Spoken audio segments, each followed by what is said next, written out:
ಆತ್ಮೀಯ ವಿದ್ಯಾರ್ಥಿಗಳೇ, 10ನೇ ತರಗತಿಯ ವಿಜ್ಞಾನ ವಿಷಯದ ಅಧ್ಯಾಯ 5 ಜೀವಕ್ರಿಯೆಗಳು ಈ ಅಧ್ಯಾಯವನ್ನು ಸಂಪೂರ್ಣವಾಗಿ ತಿಳಿದುಕೊಳ್ಳೋಣ. ಯಾವುದು ಜೀವಂತ ಮತ್ತು ಯಾವುದು ಜೀವಂತವಲ್ಲ ಎಂಬುದರ ನಡುವಿನ ವ್ಯತ್ಯಾಸವನ್ನು ನಾವು ಹೇಗೆ ಹೇಳುತ್ತೇವೆ ಎಂಬುದನ್ನು ಈಗ ನೋಡೋಣ. ಒಂದು ನಾಯಿ ಓಡುತ್ತಿರುವುದನ್ನು ಅಥವಾ ಒಂದು ಹಸು ಮೆಲುಕು ಹಾಕುತ್ತಿರುವುದನ್ನು ಅಥವಾ ಒಬ್ಬ ಮನುಷ್ಯ ಬೀದಿಯಲ್ಲಿ ಗಟ್ಟಿಯಾಗಿ ಕೂಗಾಡುತ್ತಿರುವುದನ್ನು ನಾವು ನೋಡಿದರೆ ಅವುಗಳೆಲ್ಲ ಜೀವಿಗಳು ಎಂದು ನಾವು ತಿಳಿಯುತ್ತೇವೆ. ಒಂದು ವೇಳೆ ನಾಯಿ ಅಥವಾ ಹಸು ಅಥವಾ ಮನುಷ್ಯ ನಿದ್ರಿಸುತ್ತಿದ್ದರೆ ಆಗಲೂ ಕೂಡ ಅವೆಲ್ಲ ಜೀವಂತವಾಗಿವೆ ಎಂದೇ ನಾವು ಭಾವಿಸುತ್ತೇವೆ. ಆದರೆ ಅದು ನಮಗೆ ಹೇಗೆ ತಿಳಿಯುತ್ತದೆ? ಅವುಗಳು ಉಸಿರಾಡುತ್ತಿರುವುದನ್ನು ನಾವು ನೋಡುತ್ತೇವೆ ಮತ್ತು ಅವುಗಳು ಜೀವಂತವಾಗಿವೆ ಎಂದು ನಾವು ತಿಳಿಯುತ್ತೇವೆ. ಜೀವಿಗಳು ಉಸಿರಾಟ ಕ್ರಿಯೆ ನಡೆಸುತ್ತವೆ, ಆದರೆ ನಿರ್ಜೀವಿಗಳು ಉಸಿರಾಡುವುದಿಲ್ಲ.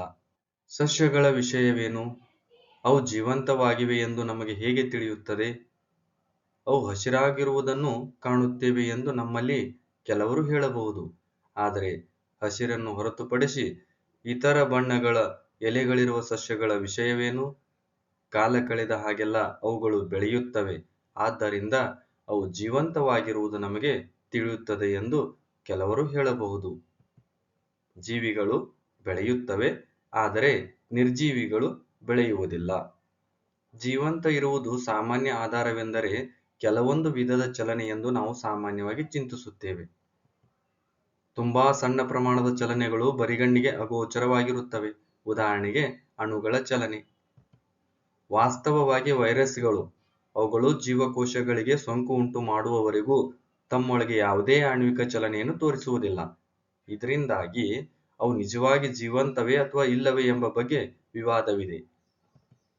ಜೀವಿಗಳು ಚಲಿಸುತ್ತವೆ, ಆದರೆ ನಿರ್ಜೀವಿಗಳು ಚಲಿಸುವುದಿಲ್ಲ. ಜೀವಕ್ಕೆ ಆಣ್ವಿಕ ಚಲನೆಗಳ ಅಗತ್ಯವೇಕಿದೆ? ಜೀವಿಗಳು ಚೆನ್ನಾಗಿ ವ್ಯವಸ್ಥೆಗೊಳಿಸಲ್ಪಟ್ಟ ರಚನೆಗಳಾಗಿವೆ ಎಂದು ಹಿಂದಿನ ತರಗತಿಯಲ್ಲಿ ನಾವು ಕಲಿತಿದ್ದೇವೆ. ಅವು ಅಂಗಾಂಶಗಳನ್ನು ಹೊಂದಿವೆ. ಅಂಗಾಂಶಗಳು ಜೀವಕೋಶಗಳನ್ನು ಹೊಂದಿವೆ. ಜೀವಕೋಶಗಳು ತಮ್ಮೊಳಗೆ ಅತ್ಯಂತ ಸಣ್ಣ ಘಟಕಗಳನ್ನು ಹೊಂದಿವೆ. ಇದು ಹೀಗೆಯೇ ಮುಂದುವರಿಯುತ್ತದೆ. ಕಾಲಕ್ರಮೇಣ ಜೀವಿಗಳ ಈ ರೀತಿಯ ಸಂಘಟಿತ ವ್ಯವಸ್ಥಿತ ರಚನೆಗಳು ಸ್ವಾಭಾವಿಕವಾಗಿಯೇ ವಿಭಜನೆಗೊಳ್ಳುತ್ತವೆ.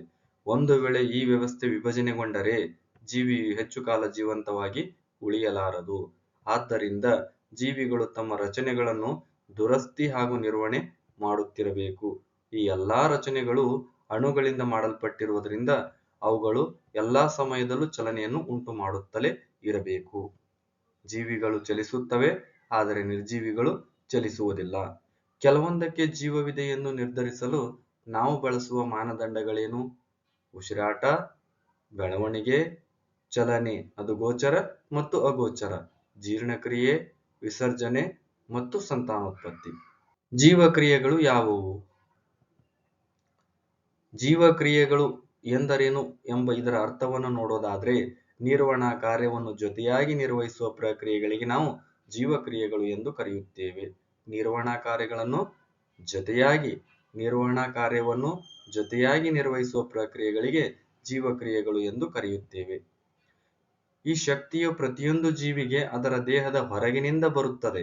ಆದ್ದರಿಂದ ಒಂದು ಶಕ್ತಿಯ ಆಕಾರವು ಜೀವಿಯ ದೇಹದ ಹೊರಗಿನಿಂದ ಒಳಗೆ ವರ್ಗಾವಣೆಯಾಗಲು ಒಂದು ಪ್ರಕ್ರಿಯೆ ಇರಲೇಬೇಕು. ಅದನ್ನು ನಾವು ಆಹಾರ ಎನ್ನುತ್ತೇವೆ. ಈ ಪ್ರಕ್ರಿಯೆಯನ್ನು ನಾವು ಸಾಮಾನ್ಯವಾಗಿ ಪೋಷಣೆ ಎಂದು ಕರೆಯುತ್ತೇವೆ. ಉತ್ಕರ್ಷಣೆ, ಅಪಕರ್ಷಣೆ ಕ್ರಿಯೆಗಳು ಅಣುಗಳ ವಿಭಜನೆಗೆ ಸಾಮಾನ್ಯ ಕಾರಣಗಳಾಗಿವೆ. ಇದಕ್ಕಾಗಿ ಅನೇಕ ಜೀವಿಗಳು ತಮ್ಮ ದೇಹದ ಹೊರಗಿನ ಆಕ್ಸಿಜನ್ ಆಕಾರಗಳನ್ನು ಬಳಸಿಕೊಳ್ಳುತ್ತವೆ. ದೇಹದ ಹೊರಭಾಗದಿಂದ ಆಕ್ಸಿಜನ್ ಅನ್ನು ಪಡೆದುಕೊಂಡು ಕೋಶೀಯ ಅಗತ್ಯಗಳಿಗಾಗಿ ಆಹಾರ ಪದಾರ್ಥಗಳನ್ನು ವಿಭಜಿಸಲು ಬಳಸಿಕೊಳ್ಳುವ ಪ್ರಕ್ರಿಯೆಗೆ ನಾವು ಉಸಿರಾಟ ಎಂದು ಕರೆಯುತ್ತೇವೆ. ದೇಹದ ಹೊರಭಾಗದಿಂದ ಆಕ್ಸಿಜನ್ ಅನ್ನು ಪಡೆದುಕೊಂಡು ಕೋಶೀಯ ಅಗತ್ಯಗಳಿಗಾಗಿ ಆಹಾರ ಪದಾರ್ಥಗಳನ್ನು ವಿಭಜಿಸಲು ಬಳಸಿಕೊಳ್ಳುವ ಪ್ರಕ್ರಿಯೆಗೆ ನಾವು ಉಸಿರಾಟ ಎಂದು ಕರೆಯುತ್ತೇವೆ.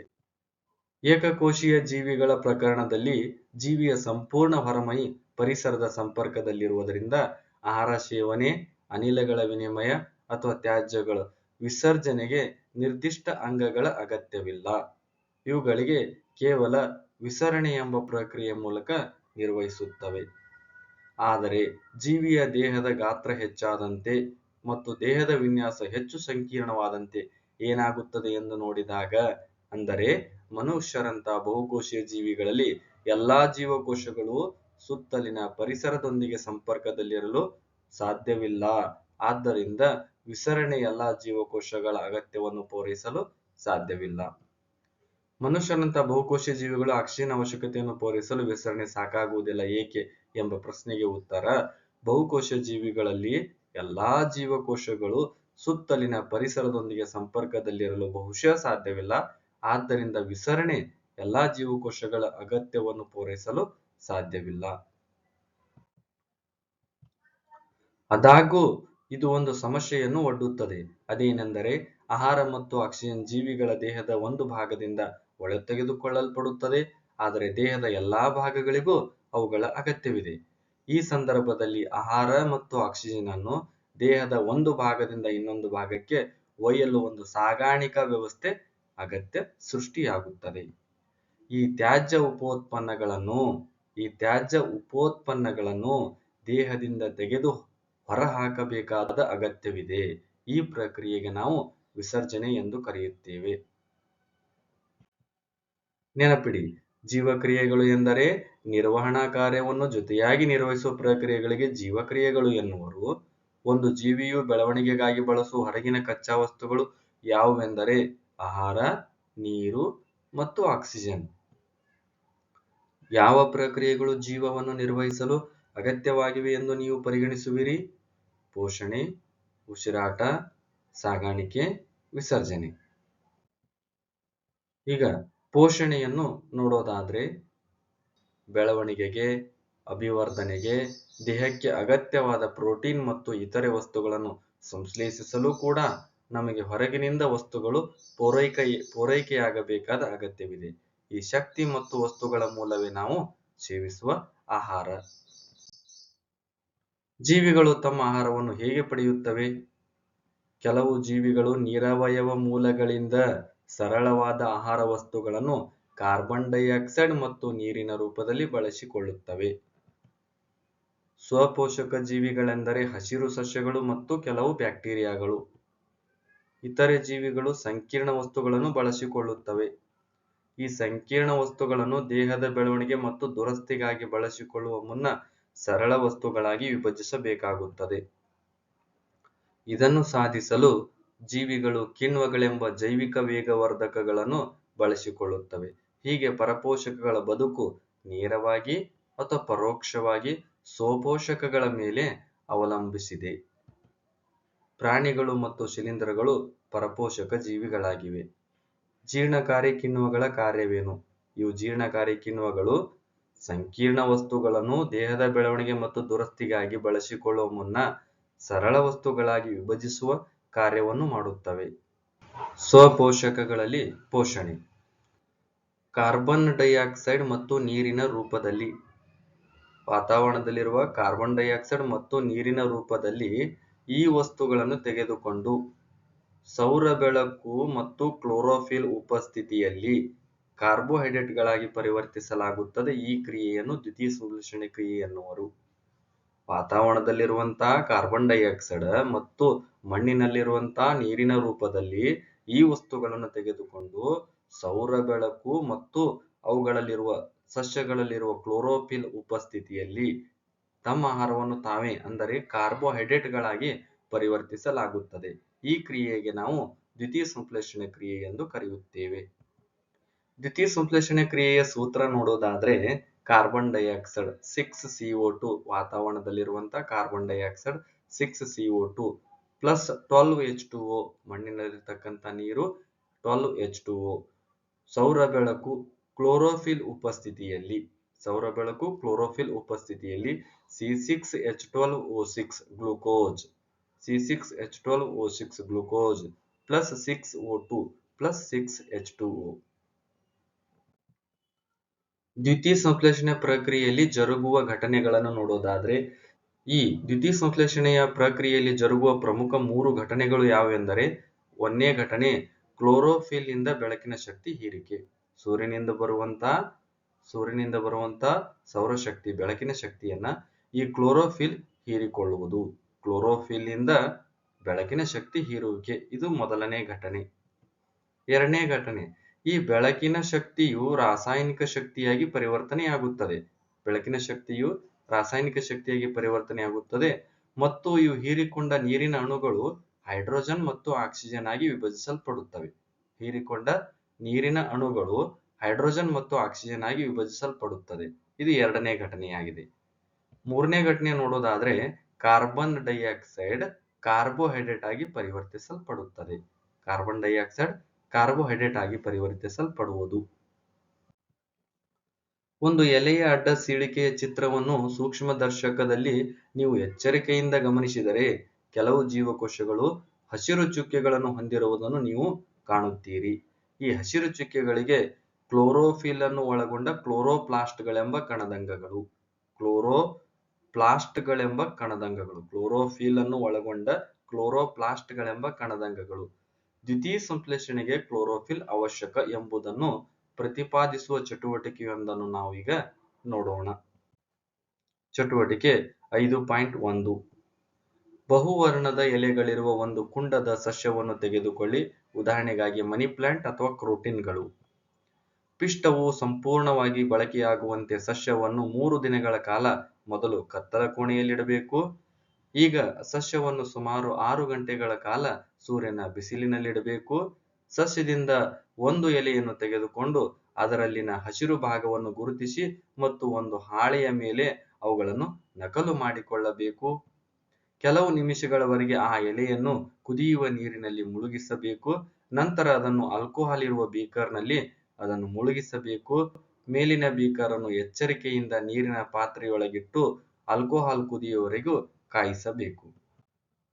ಎಲೆಯ ಬಣ್ಣವೇನಾಗುತ್ತದೆ, ದ್ರಾವಕದ ಬಣ್ಣವೇನು ಎಂದು ನೋಡಿದಾಗ ಎಲೆಯು ಕ್ಲೋರೋಫಿಲ್ ಕಳೆದುಕೊಂಡು ವರ್ಣರಹಿತವಾಗುತ್ತದೆ. ದ್ರಾವಕವು ಕ್ಲೋರೋಫಿಲ್ ಹೊಂದುವುದರಿಂದ ಹಸಿರು ಬಣ್ಣಕ್ಕೆ ತಿರುಗುತ್ತದೆ. ಈಗ ಎಲೆಯನ್ನು ದುರ್ಬಲ ಅಯೋಡಿನ್ ದ್ರಾವಣದಲ್ಲಿ ಕೆಲವು ನಿಮಿಷಗಳವರೆಗೆ ಮುಳುಗಿಸಬೇಕು. ಎಲೆಯನ್ನು ಹೊರತೆಗೆಯಬೇಕು ಮತ್ತು ಅಯೋಡಿನ್ ದ್ರಾವಣವನ್ನು ತೊಳೆಯಬೇಕು. ಎಲೆಯ ಬಣ್ಣವನ್ನು ನೋಡಿದಾಗ ಪ್ರಾರಂಭದಲ್ಲಿ ನಕಲು ಮಾಡಿಕೊಂಡಿದ್ದ ಚಿತ್ರದೊಂದಿಗೆ ಅದನ್ನು ಹೋಲಿಸಿ ನೋಡಿದಾಗ ಎಲೆಯ ಕೆಲವು ಭಾಗಗಳು ಕಡು ನೀಲಿ ಬಣ್ಣವನ್ನು ಹೊಂದಿದ್ದು ಇತರ ಭಾಗವು ವರ್ಣರಹಿತವಾಗುತ್ತದೆ. ಎಲೆಯ ವಿವಿಧ ಭಾಗಗಳಲ್ಲಿರುವ ಪಿಷ್ಟದ ಬಗ್ಗೆ ನೀವು ಯಾವ ತೀರ್ಮಾನಕ್ಕೆ ಬರುವಿರಿ? ಎಲೆಯ ಕೆಲವು ಭಾಗಗಳು ಕಡು ನೀಲಿ ಬಣ್ಣವನ್ನು ಹೊಂದಲು ಕಾರಣ ಪಿಷ್ಟದೊಂದಿಗೆ ಅಯೋಡಿನ್ ದ್ರಾವಣ ವರ್ತಿಸುವುದಾಗಿದೆ. ವರ್ಣರಹಿತ ಭಾಗಗಳು ಪಿಷ್ಟ ಇಲ್ಲದಿರುವುದನ್ನು ಸೂಚಿಸುತ್ತದೆ. ಸಸ್ಯವು ಕಾರ್ಬನ್ ಡೈಆಕ್ಸೈಡ್ ಅನ್ನು ಹೇಗೆ ಪಡೆಯುತ್ತದೆ? ಅನಿಲಗಳ ವಿನಿಮಯವು ಕಾಂಡಗಳ, ಬೇರುಗಳ ಮತ್ತು ಎಲೆಗಳ ಮೇಲ್ಮೈಯಲ್ಲಿ ಜರುಗುತ್ತವೆ. ಈ ಪತ್ರರಂಧ್ರಗಳ ಮೂಲಕ ಅಧಿಕ ಪ್ರಮಾಣದ ನೀರು ಕೂಡ ನಷ್ಟವಾಗುವುದರಿಂದ ದ್ಯುತಿ ಸಂಶ್ಲೇಷಣೆಗಾಗಿ ಕಾರ್ಬನ್ ಡೈಆಕ್ಸೈಡ್ನ ಅಗತ್ಯವಿಲ್ಲದಾಗ ಸಸ್ಯವು ಈ ರಂಧ್ರಗಳನ್ನು ಮುಚ್ಚುತ್ತದೆ. ಈ ಪತ್ರರಂಧ್ರಗಳ ತೆರೆಯುವಿಕೆ ಮತ್ತು ಮುಚ್ಚುವಿಕೆಗಳು ಕಾವಲು ಜೀವಕೋಶಗಳ ಕಾರ್ಯವಾಗಿದೆ. ಕಾವಲು ಜೀವಕೋಶದೊಳಗೆ ನೀರು ಪ್ರವೇಶಿಸಿದಾಗ ಅವು ಉಬ್ಬುತ್ತವೆ ಮತ್ತು ಪತ್ರರಂಧ್ರ ತೆರೆಯಲು ಕಾರಣವಾಗುತ್ತವೆ. ಅದೇ ರೀತಿ ಕಾವಲು ಜೀವಕೋಶಗಳು ಮುದುಡಿದಾಗ ಪತ್ರರಂಧ್ರಗಳು ಮುಚ್ಚಿಕೊಳ್ಳುತ್ತವೆ. ಚಟುವಟಿಕೆ 5.2 ನೋಡೋದಾದ್ರೆ, ಹೆಚ್ಚು ಕಡಿಮೆ ಒಂದೇ ಗಾತ್ರವಿರುವಂತ 2 ಕುಂಡದ ಸಸ್ಯಗಳನ್ನು ತೆಗೆದುಕೊಳ್ಳಬೇಕು. ಅವುಗಳನ್ನು 3 ದಿನಗಳ ಕಾಲ ಕತ್ತಲ ಕೋಣೆಯಲ್ಲಿಡಬೇಕು. ಈಗ ಪ್ರತಿ ಸಸ್ಯವನ್ನು ಒಂದೊಂದು ಗಾಜಿನ ತಟ್ಟೆಯ ಮೇಲಿಡಿ. ಯಾವುದಾದರೊಂದು ಸಸ್ಯದ ಬದಿಯಲ್ಲಿ ಪೊಟ್ಯಾಸಿಯಂ ಹೈಡ್ರಾಕ್ಸೈಡ್ ಹೊಂದಿರುವಂತ ವಾಚ್ ಗ್ಲಾಸ್ ಅನ್ನು ಇಡಬೇಕು. ಕಾರ್ಬನ್ ಡೈಆಕ್ಸೈಡ್ ಹೀರಿಕೊಳ್ಳಲು ಪೊಟ್ಯಾಸಿಯಂ ಹೈಡ್ರಾಕ್ಸೈಡ್ ಬಳಕೆಯಾಗುತ್ತದೆ ಎಂಬುದನ್ನು ತಿಳಿದುಕೊಳ್ಳಬೇಕು. ಚಿತ್ರದಲ್ಲಿ ತೋರಿಸಿರುವಂತೆ 2 ಸಸ್ಯಗಳನ್ನು ಪ್ರತ್ಯೇಕ ಘಂಟಾಪಾತ್ರೆಯಿಂದ ಮುಚ್ಚಬೇಕು.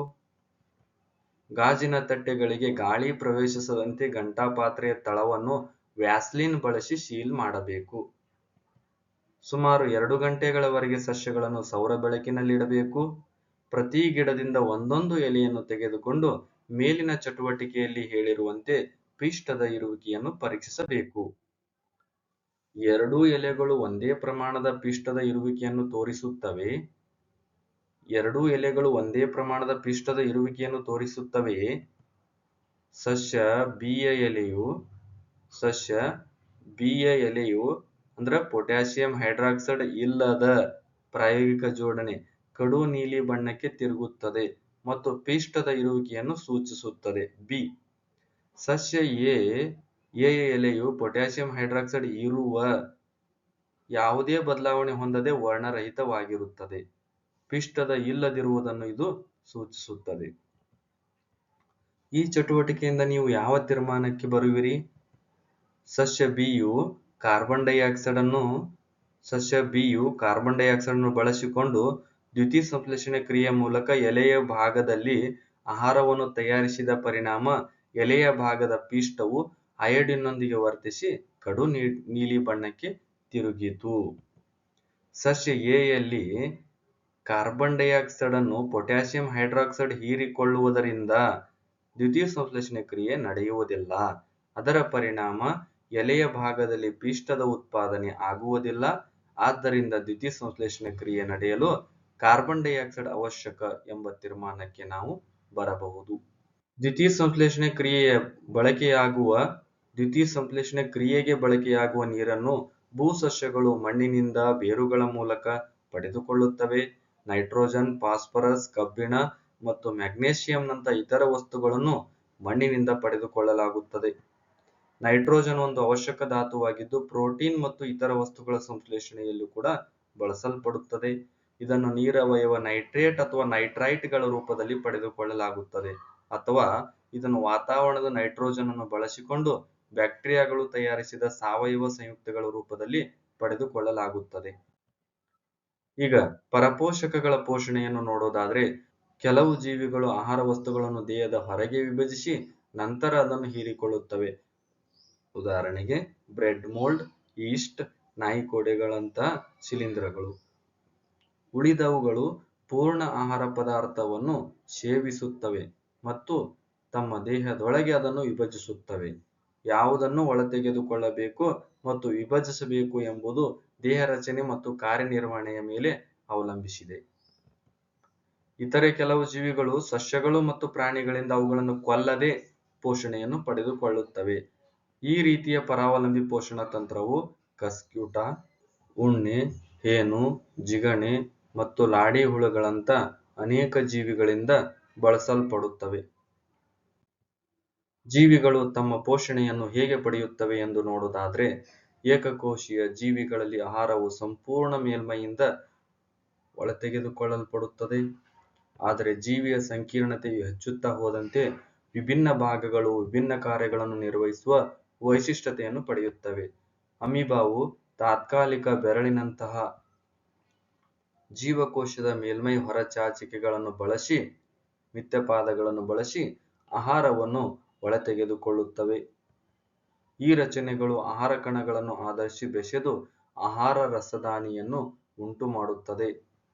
ಆಹಾರ ರಸದಾನಿಯೊಳಗೆ ಸಂಕೀರ್ಣ ಆಹಾರ ಪದಾರ್ಥಗಳು ವಿಭಜನೆಗೊಂಡು ಸರಳ ಆಹಾರ ಪದಾರ್ಥಗಳಾಗುತ್ತವೆ.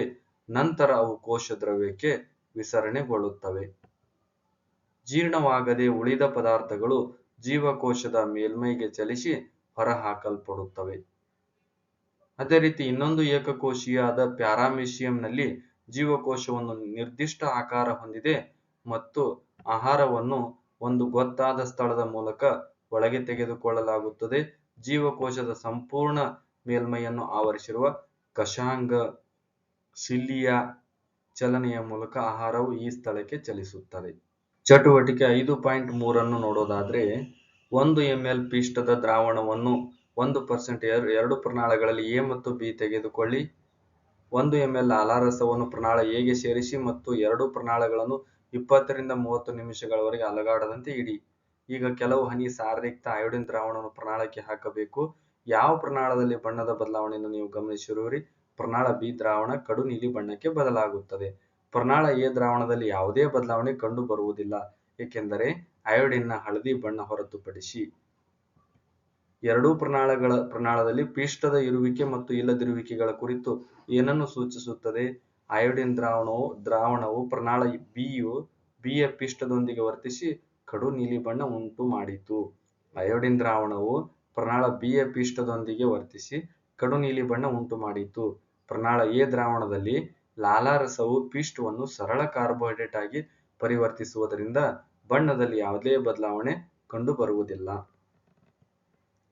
ಪಿಷ್ಟದ ಮೇಲೆ ಲಾಲಾರಸದ ವರ್ತನೆಯ ಬಗ್ಗೆ ಇದು ನಮಗೆ ಏನನ್ನು ತಿಳಿಸುತ್ತದೆ? ಲಾಲಾರಸವು ಪಿಷ್ಟವನ್ನು ಸರಳ ಕಾರ್ಬೋಹೈಡ್ರೇಟ್ ಆಗಿ ಪರಿವರ್ತಿಸುತ್ತದೆ ಎಂದು ತಿಳಿಯುತ್ತದೆ. ಮಾನವರಲ್ಲಿ ಪೋಷಣೆ. ಲಾಲಾರಸವು ಲಾಲಾರಸದ ಅಮೈಲೇಸ್ ಎಂಬ ಕಿಣ್ವವನ್ನು ಹೊಂದಿದ್ದು ಅದು ಪಿಷ್ಟ ಎಂಬ ಸಂಕೀರ್ಣ ಅಣುವನ್ನು ವಿಭಜಿಸಿ ಸಕ್ಕರೆಯನ್ನು ಬಿಡುಗಡೆ ಮಾಡುತ್ತದೆ. ಆಹಾರವು ಲಾಲಾರಸದೊಂದಿಗೆ ಚೆನ್ನಾಗಿ ಮಿಶ್ರಣಗೊಂಡು ಸ್ನಾಯುವಿನಿಂದ ನಾಲಿಗೆಯ ಸಹಾಯದಿಂದ ಜಗಿಯುವಾಗ ಬಾಯಿಯ ತುಂಬ ಚಲಿಸುತ್ತದೆ. ಜೀರ್ಣನಾಳದ ಒಳಸ್ತರೆಯು ಸ್ನಾಯುಗಳನ್ನು ಹೊಂದಿದ್ದು ಅದು ಆಹಾರವನ್ನು ಮುಂದಕ್ಕೆ ತಳ್ಳಲು ಲಯಬದ್ಧವಾಗಿ ಸಂಕೋಚಿಸುತ್ತದೆ. ಈ ಪರಿಕ್ರಮಣ ಸಂಕೋಚನ ಚಲನೆಗಳು ಕರುಳಿನ ಉದ್ದಕ್ಕೂ ಉಂಟಾಗುತ್ತದೆ. ಆಹಾರವು ಬಾಯಿಯಿಂದ ಜಠರಕ್ಕೆ ಆಹಾರನಾಳ ಅಥವಾ ಅನ್ನನಾಳದ ಮೂಲಕ ಒಯ್ಯಲ್ಪಡುತ್ತದೆ. ಜಠರವು ಒಂದು ದೊಡ್ಡ ಅಂಗವಾಗಿದ್ದು ಆಹಾರ ಪ್ರವೇಶಿಸಿದಾಗ ಇದು ಹಿಗ್ಗುತ್ತದೆ. ಪಚನ ಪ್ರಕ್ರಿಯೆಗಳು ಜಠರದ ಗೋಡೆಯಲ್ಲಿ ಕಂಡುಬರುವ ಜಠರ ಗ್ರಂಥಿಗಳಿಂದ ನಿರ್ವಹಿಸಲ್ಪಡುತ್ತವೆ. ಇವು ಹೈಡ್ರೋಕ್ಲೋರಿಕ್ ಆಮ್ಲ HCl, ಪ್ರೋಟೀನ್ ಅನ್ನು ಜೀರ್ಣಿಸಲು ಪೆಪ್ಸಿನ್ ಮತ್ತು ಲೋಳೆಯನ್ನು ಸ್ರವಿಸುತ್ತವೆ. ಹೈಡ್ರೋಕ್ಲೋರಿಕ್ ಆಮ್ಲವು ಪೆಪ್ಸಿನ್ ಕಿಣ್ವದ ಕ್ರಿಯೆಯನ್ನು ಉತ್ತೇಜಿಸುವ ಆಮ್ಲೀಯ ಮಾಧ್ಯಮವನ್ನು ಉಂಟು ಮಾಡುತ್ತದೆ. ಆಮ್ಲದಿಂದ ಇತರ ಯಾವ ಪ್ರಕ್ರಿಯೆಗಳು ಜರುಗುತ್ತವೆ ಎಂದು ನೀವು ಯೋಚಿಸುವಿರಿ? ಈಗಾಗಲೇ ತಿಳಿದಿರುವಂತೆ ಯಾವುದಾದರೂ ಸೂಕ್ಷ್ಮಾಣುಜೀವಿಗಳು ಇದ್ದರೆ ಅವುಗಳನ್ನು ನಾಶ ಮಾಡುವ ಕೆಲಸ ಈ ಆಮ್ಲದಿಂದ ಆಗುತ್ತದೆ. ಸಾಮಾನ್ಯವಾಗಿ ಪರಿಸ್ಥಿತಿಗಳಲ್ಲಿ ಲೋಳೆಯು ಜಠರದ ಗೋಡೆಗಳನ್ನು ಆಮ್ಲದ ಕ್ರಿಯೆಯಿಂದ ರಕ್ಷಣೆ ನೀಡುತ್ತದೆ. ಈ ಲೋಳೆಯು ಜಠರದ ಗೋಡೆಗಳನ್ನು ಆಮ್ಲದ ಕ್ರಿಯೆಯಿಂದ ರಕ್ಷಿಸುತ್ತದೆ.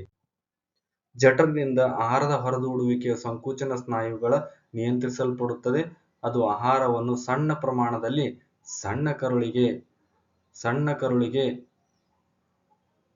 ಬಿಡುಗಡೆ ಮಾಡುತ್ತದೆ. ಜಠರದಿಂದ. ಈಗ ಆಹಾರವು ಜಠರದಿಂದ ಸಣ್ಣ ಕರುಳಿಗೆ ಪ್ರವೇಶಿಸುತ್ತದೆ.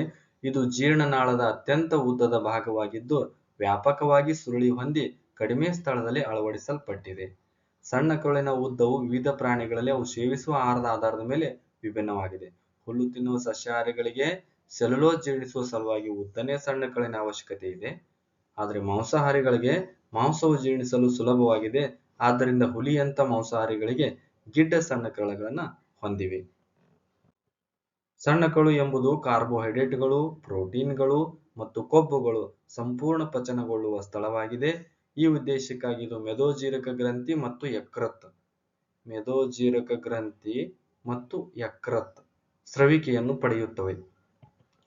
ಜಠರದಿಂದ ಬರುವ ಆಹಾರವು ಆಮ್ಲೀಯವಾಗಿದ್ದು ಮೇದೋಜೀರಕ ಕಿಣ್ವಗಳ ಪ್ರತಿವರ್ತನೆಗಾಗಿ ಅದನ್ನು ಕ್ಷಾರೀಯಗೊಳಿಸುವ ಅಗತ್ಯವಿದೆ.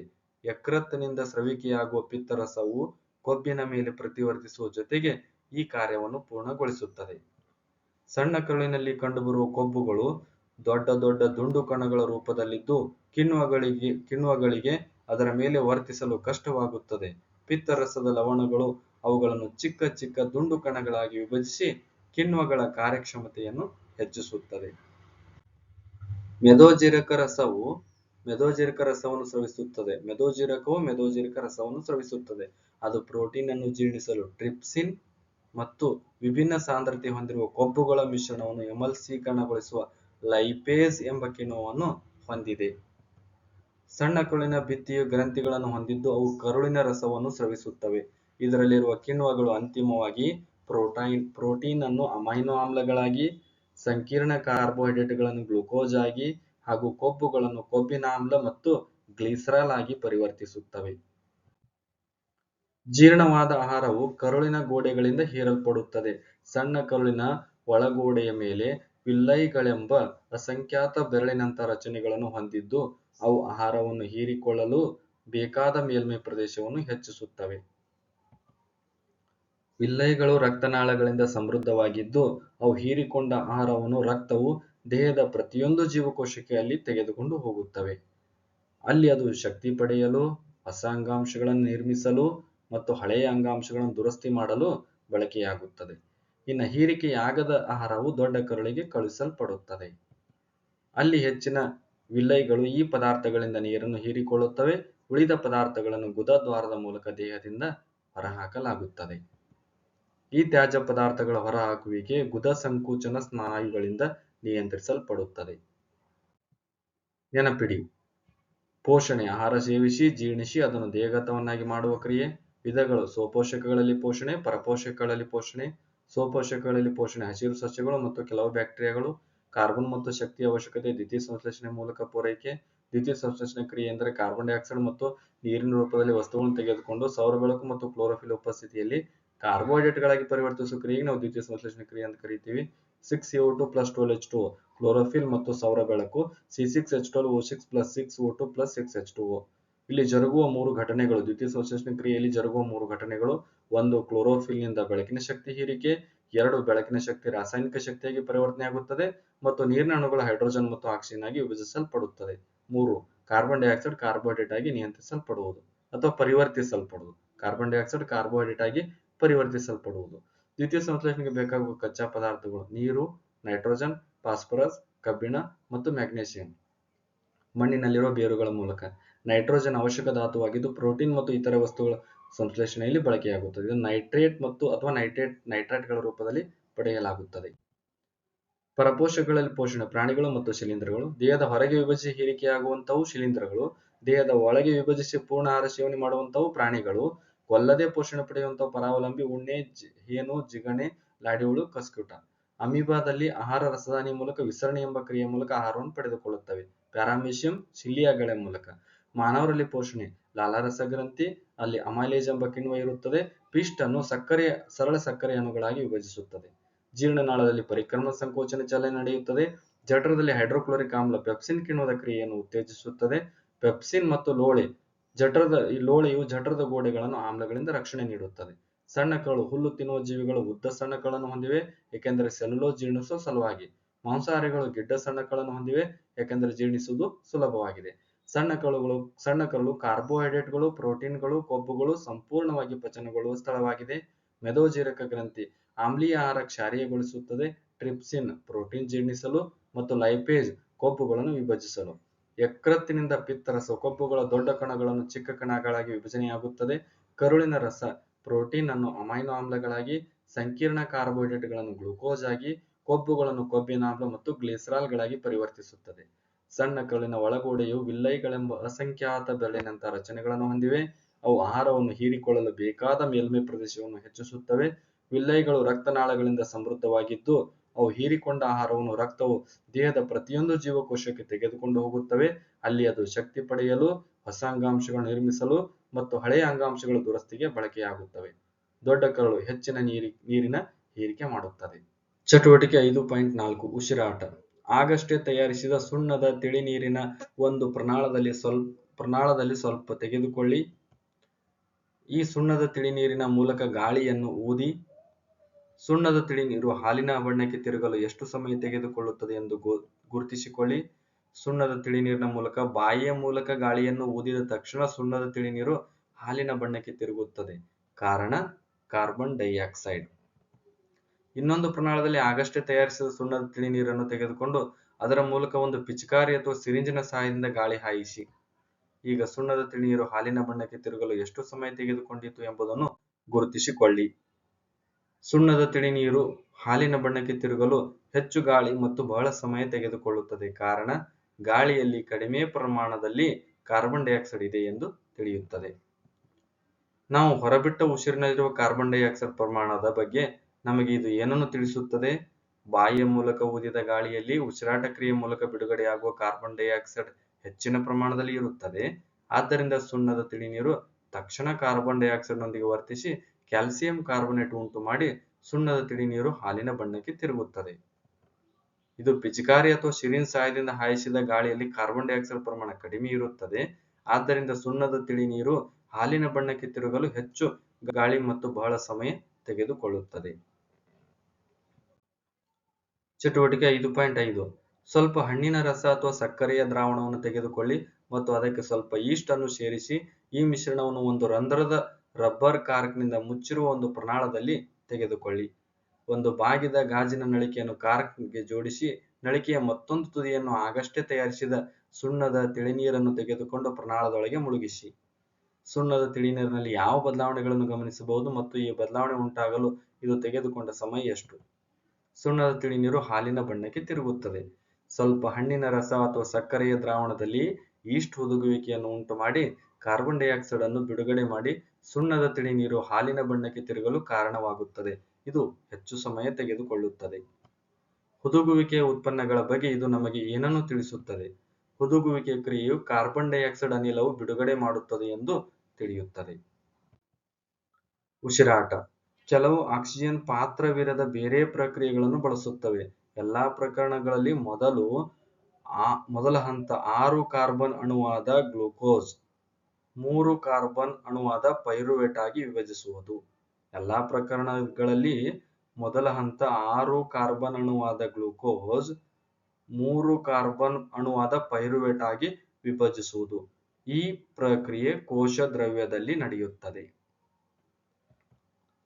ಮುಂದೆ ಪೈರುವೇಟ್ ಎಥನಾಲ್ ಮತ್ತು ಕಾರ್ಬನ್ ಡೈಆಕ್ಸೈಡ್ ಆಗಿ ಪರಿವರ್ತನೆಯಾಗುವುದು.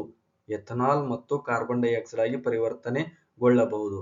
ಈ ಪ್ರಕ್ರಿಯೆ ಹುದುಗುವಿಕೆಯ ಸಮಯದಲ್ಲಿ ಈಸ್ಟ್ ನಲ್ಲಿ ನಡೆಯುತ್ತದೆ.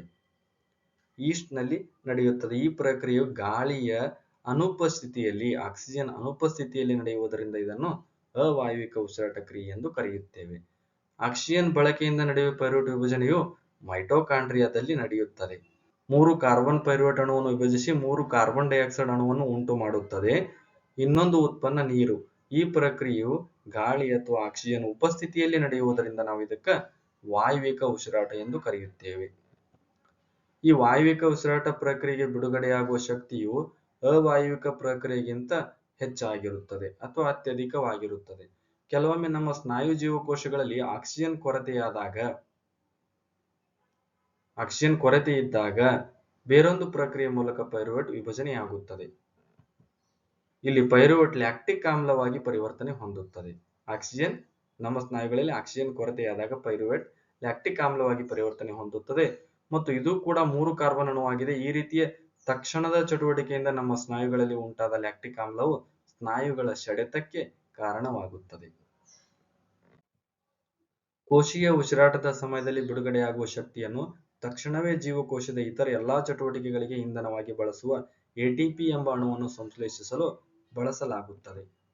ಈ ಪ್ರಕ್ರಿಯೆಗಳಲ್ಲಿ ಎಟಿಪಿ ವಿಭಜನೆಗೊಂಡು ಒಂದು ನಿಶ್ಚಿತ ಪ್ರಮಾಣದ ಶಕ್ತಿ ಬಿಡುಗಡೆಯಾಗುತ್ತದೆ. ಈ ಶಕ್ತಿಯು ಜೀವಕೋಶದೊಳಗಿನ ಅಂತರುಷ್ಣಕ ಕ್ರಿಯೆಗಳನ್ನು ನಡೆಸುತ್ತದೆ. ವಾಯವಿಕ ಉಸಿರಾಟ ಪ್ರಕ್ರಿಯೆಯು ಆಕ್ಸಿಜನ್ ಅನ್ನು ಅವಲಂಬಿಸಿರುವುದರಿಂದ ವಾಯವಿಕ ಜೀವಿಗಳು ಸಾಕಷ್ಟು ಆಕ್ಸಿಜನ್ ಸೇವನೆಯ ಖಾತ್ರಿ ಹೊಂದಿರಬೇಕಾಗುತ್ತದೆ. ಸಸ್ಯಗಳು ಪತ್ರರಂಧ್ರಗಳ ಮೂಲಕ ಅನಿಲಗಳ ವಿನಿಮಯ ನಡೆಸುತ್ತವೆ ಎಂಬುದನ್ನು ನಾವು ನೋಡಿದ್ದೇವೆ ಮತ್ತು ದೊಡ್ಡ ಅಂತರ್ಕೋಶೀಯ ಅವಕಾಶಗಳು ಎಲ್ಲಾ ಜೀವಕೋಶಗಳು ಗಾಳಿಯ ಜೊತೆ ಸಂಪರ್ಕದಲ್ಲಿರುವುದನ್ನು ಖಚಿತಪಡಿಸುತ್ತವೆ. ಇಲ್ಲಿ ವಿಸರಣೆಯ ಮೂಲಕ ಕಾರ್ಬನ್ ಡೈಆಕ್ಸೈಡ್ ಮತ್ತು ಆಕ್ಸಿಜನ್ಗಳು ವಿನಿಮಯಗೊಳ್ಳುತ್ತವೆ. ಅವು ಜೀವಕೋಶದೊಳಗೆ ಹೋಗುತ್ತವೆ ಅಥವಾ ಅವುಗಳಿಂದ ಹೊರಗೆ ವಾತಾವರಣಕ್ಕೆ ಹೋಗುತ್ತವೆ. ಬಾಹ್ಯ ಪರಿಸ್ಥಿತಿಗಳು ಮತ್ತು ಸಸ್ಯದ ಅವಶ್ಯಕತೆಗಳ ಮೇಲೆ ವಿಸರಣೆಯ ದಿಕ್ಕು ಆಧರಿಸುತ್ತದೆ. ದ್ವಿತೀಯ ಸಂಶ್ಲೇಷಣೆಯ ನಡೆಯದ ರಾತ್ರಿ ಸಮಯದಲ್ಲಿ ಕಾರ್ಬನ್ ಡೈಆಕ್ಸೈಡ್ ಬಿಡುಗಡೆಯು ಪ್ರಮುಖ ವಿನಿಮಯ ಚಟುವಟಿಕೆಯಾಗಿ ನಡೆಯುತ್ತಿರುತ್ತದೆ. ಬೆಳಗಿನ ಉಸಿರಾಟದ ಕ್ರಿಯೆಯ ಸಮಯದಲ್ಲಿ ಉತ್ಪತ್ತಿಯಾದ ಕಾರ್ಬನ್ ಡೈಆಕ್ಸೈಡ್ ದ್ವಿತೀಯ ಸಂಶ್ಲೇಷಣೆಗೆ ಬಳಕೆಯಾಗುತ್ತದೆ. ಆದ್ದರಿಂದ ಕಾರ್ಬನ್ ಡೈಆಕ್ಸೈಡ್ ಬಿಡುಗಡೆಯಾಗುವುದಿಲ್ಲ. ಬದಲಾಗಿ ಆಕ್ಸಿಜನ್ ಬಿಡುಗಡೆಯು ಈ ಸಮಯದಲ್ಲಿ ಪ್ರಮುಖ ಘಟನೆಯಾಗಿದೆ. ಪ್ರಾಣಿಗಳು ಪರಿಸರದಿಂದ ಆಕ್ಸಿಜನ್ ಅನ್ನು ಪಡೆಯಲು ಮತ್ತು ಉತ್ಪತ್ತಿಯಾದ ಕಾರ್ಬನ್ ಡೈಆಕ್ಸೈಡ್ ಅನ್ನು ಹೊರಹಾಕಲು ವಿಭಿನ್ನ ಅಂಗಗಳನ್ನು ಅಭಿವೃದ್ಧಿಪಡಿಸಿಕೊಂಡಿವೆ. ನೆಲವಾಸಿ ಪ್ರಾಣಿಗಳು ವಾತಾವರಣದಲ್ಲಿನ ಆಕ್ಸಿಜನ್ ಅನ್ನು ಉಸಿರಾಡುತ್ತವೆ. ಆದರೆ ನೀರಿನಲ್ಲಿ ವಾಸಿಸುವ ಪ್ರಾಣಿಗಳು ನೀರಿನಲ್ಲಿ ವಿಲೀನಗೊಂಡಿರುವ ಆಕ್ಸಿಜನ್ ಅನ್ನು ಬಳಸಿಕೊಳ್ಳಬೇಕಾಗುತ್ತದೆ. ಗಾಳಿಯಲ್ಲಿರುವ ಆಕ್ಸಿಜನ್ ಪ್ರಮಾಣಕ್ಕೆ ಹೋಲಿಸಿದರೆ ನೀರಿನಲ್ಲಿ ಕರಗಿರುವ ಆಕ್ಸಿಜನ್ ಪ್ರಮಾಣ ಸಾಕಷ್ಟು ಕಡಿಮೆ ಇರುವುದರಿಂದ ಜಲಚರಗಳ ಉಸಿರಾಟದ ದರವು ನೆಲ ಜೀವಿಗಳಲ್ಲಿ ಕಂಡುಬರುವುದಕ್ಕಿಂತ ಸಾಕಷ್ಟು ವೇಗವಾಗಿರುತ್ತದೆ. ಇದರರ್ಥ ನೆಲ ಜೀವಿಗಳಿಗಿಂತ ನೀರಿನಲ್ಲಿ ವಾಸಿಸುವ ಜಲಜೀವಿಗಳ ಉಸಿರಾಟದ ದರ ಹೆಚ್ಚಾಗಿರುತ್ತದೆ ಅಥವಾ ವೇಗವಾಗಿರುತ್ತದೆ, ಏಕೆಂದರೆ ನೀರಿನಲ್ಲಿ ಕರಗಿರುವ ಆಕ್ಸಿಜನ್ ಪ್ರಮಾಣ ಕಡಿಮೆ ಇರುತ್ತದೆ. ಮೀನುಗಳು ತಮ್ಮ ಬಾಯಿಯ ಮೂಲಕ ನೀರನ್ನು ಒಳತೆಗೆದುಕೊಂಡು ಕಿವಿರುಗಳ ಕಡೆಗೆ ಬಲವಾಗಿ ತಳ್ಳುತ್ತವೆ. ಅಲ್ಲಿ ಕರಗಿರುವ ಆಕ್ಸಿಜನ್ ರಕ್ತದಿಂದ ಪಡೆದುಕೊಳ್ಳಲ್ಪಡುತ್ತದೆ. ಚಟುವಟಿಕೆ 5.6 ಒಂದು ಅಕ್ವೇರಿಯಂನಲ್ಲಿರುವ ಮೀನುಗಳನ್ನು ಗಮನಿಸಿ. ಅವು ತಮ್ಮ ಬಾಯಿಯನ್ನು ತೆರೆಯುವುದು ಅಥವಾ ಮುಚ್ಚುವುದು ಮಾಡುತ್ತಿರುತ್ತವೆ ಮತ್ತು ಅವುಗಳ ಕಣ್ಣುಗಳು ಹಿಂಭಾಗದಲ್ಲಿರುವ ಕಿವಿರು ಅಥವಾ ಕಿವಿರುಗಳಲ್ಲಿ ಆವರಿಸಿರುವ ಅಪೆರ್ಕ್ಯುಲಮ್ ಗಳನ್ನು ಸಹ ಮುಚ್ಚುವುದು ಮತ್ತು ತೆರೆಯುವುದು ಮಾಡುತ್ತಿರುತ್ತವೆ. ಬಾಯಿಯ ಮತ್ತು ಕಿವಿರುಗಳ ತೆರೆಯುವಿಕೆ ಮತ್ತು ಮುಚ್ಚುವಿಕೆ ಸಮಯದಲ್ಲಿ ಕೆಲವು ವಿಧದ ಸಮನ್ವಯತೆ ಇದೆ. ಒಂದು ನಿಮಿಷದಲ್ಲಿ ಮೀನು ತನ್ನ ಬಾಯಿ ತೆರೆಯುವ ಮತ್ತು ಮುಚ್ಚುವ ಸಂಖ್ಯೆಯನ್ನು ಎಣಿಕೆ ಮಾಡಿ. ಮೀನು ಜಲವಾಸಿಯಾಗಿದ್ದು ನೀರಿನಲ್ಲಿ ಕರಗಿರುವ ಕಡಿಮೆ ಪ್ರಮಾಣದ ಆಮ್ಲಜನಕವನ್ನು ವಿಸರಣೆ ವಿಧಾನದ ಮೂಲಕ ಹೀರಿಕೊಂಡು ಉಸಿರಾಟ ಕ್ರಿಯೆ ನಡೆಸುತ್ತದೆ. ನೀರಿನಲ್ಲಿ ಕರಗಿರುವ ಆಮ್ಲಜನಕ ಪ್ರಮಾಣ ಕಡಿಮೆ ಇರುವುದರಿಂದ ಜಲಜೀವಿಯಾದ ಮೀನಿನ ಉಸಿರಾಟದ ವೇಗ ಅತಿ ಹೆಚ್ಚಾಗಿರುತ್ತದೆ. ಒಂದು ನಿಮಿಷದಲ್ಲಿ ನೀವು ಉಸಿರು ತೆಗೆದುಕೊಳ್ಳುವ ಮತ್ತು ಬಿಡುವ ಸಂಖ್ಯೆಯನ್ನು ಇದರೊಂದಿಗೆ ಹೋಲಿಸಿ. ನೆಲಜೀವಿಯಾದ ನಾವು ವಾತಾವರಣದಲ್ಲಿರುವ ಆಮ್ಲಜನಕವನ್ನು ಉಸಿರಾಟಕ್ಕಾಗಿ ಉಪಯೋಗಿಸಿಕೊಳ್ಳುತ್ತೇವೆ. ನಮ್ಮ ಉಸಿರಾಟದ ಅಂಗಗಳು ದೊಡ್ಡದಾದ ಮೇಲ್ಮೈ ವಿಸ್ತೀರ್ಣವುಳ್ಳ ರಚನೆಯನ್ನು ಹೊಂದಿದ್ದು ವಾತಾವರಣದಲ್ಲಿರುವ ಅಧಿಕ ಪ್ರಮಾಣದ ಆಮ್ಲಜನಕದೊಂದಿಗೆ ಸಂಪರ್ಕದಲ್ಲಿದೆ. ಆದ್ದರಿಂದ ಉಸಿರಾಟದ ವೇಗ ಕಡಿಮೆ ಇರುತ್ತದೆ. ಮನುಷ್ಯರಲ್ಲಿ ಮೂಗಿನ ಹೊಳ್ಳೆಗಳ ಮೂಲಕ ಗಾಳಿ ಒಳ ತೆಗೆದುಕೊಳ್ಳಲ್ಪಡುತ್ತದೆ. ಮೂಗಿನ ಹೊಳ್ಳೆಯೊಳಗೆ ಹಾದುಹೋಗುವ ಗಾಳಿಯು ಹೊಳ್ಳೆಯ ಒಳದಾರಿಯಲ್ಲಿರುವ ಸೂಕ್ಷ್ಮ ಕೂದಲುಗಳಿಂದ ಶೋಷಿಸಲ್ಪಡುತ್ತದೆ. ಹೊಳ್ಳೆಯ ಒಳದಾರಿಯು ಲೋಳೆಯಿಂದ ಕೂಡ ಆವರಿಸಿದೆ. ಇದು ಈ ಪ್ರಕ್ರಿಯೆಯಲ್ಲಿ ಸಹಾಯ ಮಾಡುತ್ತದೆ.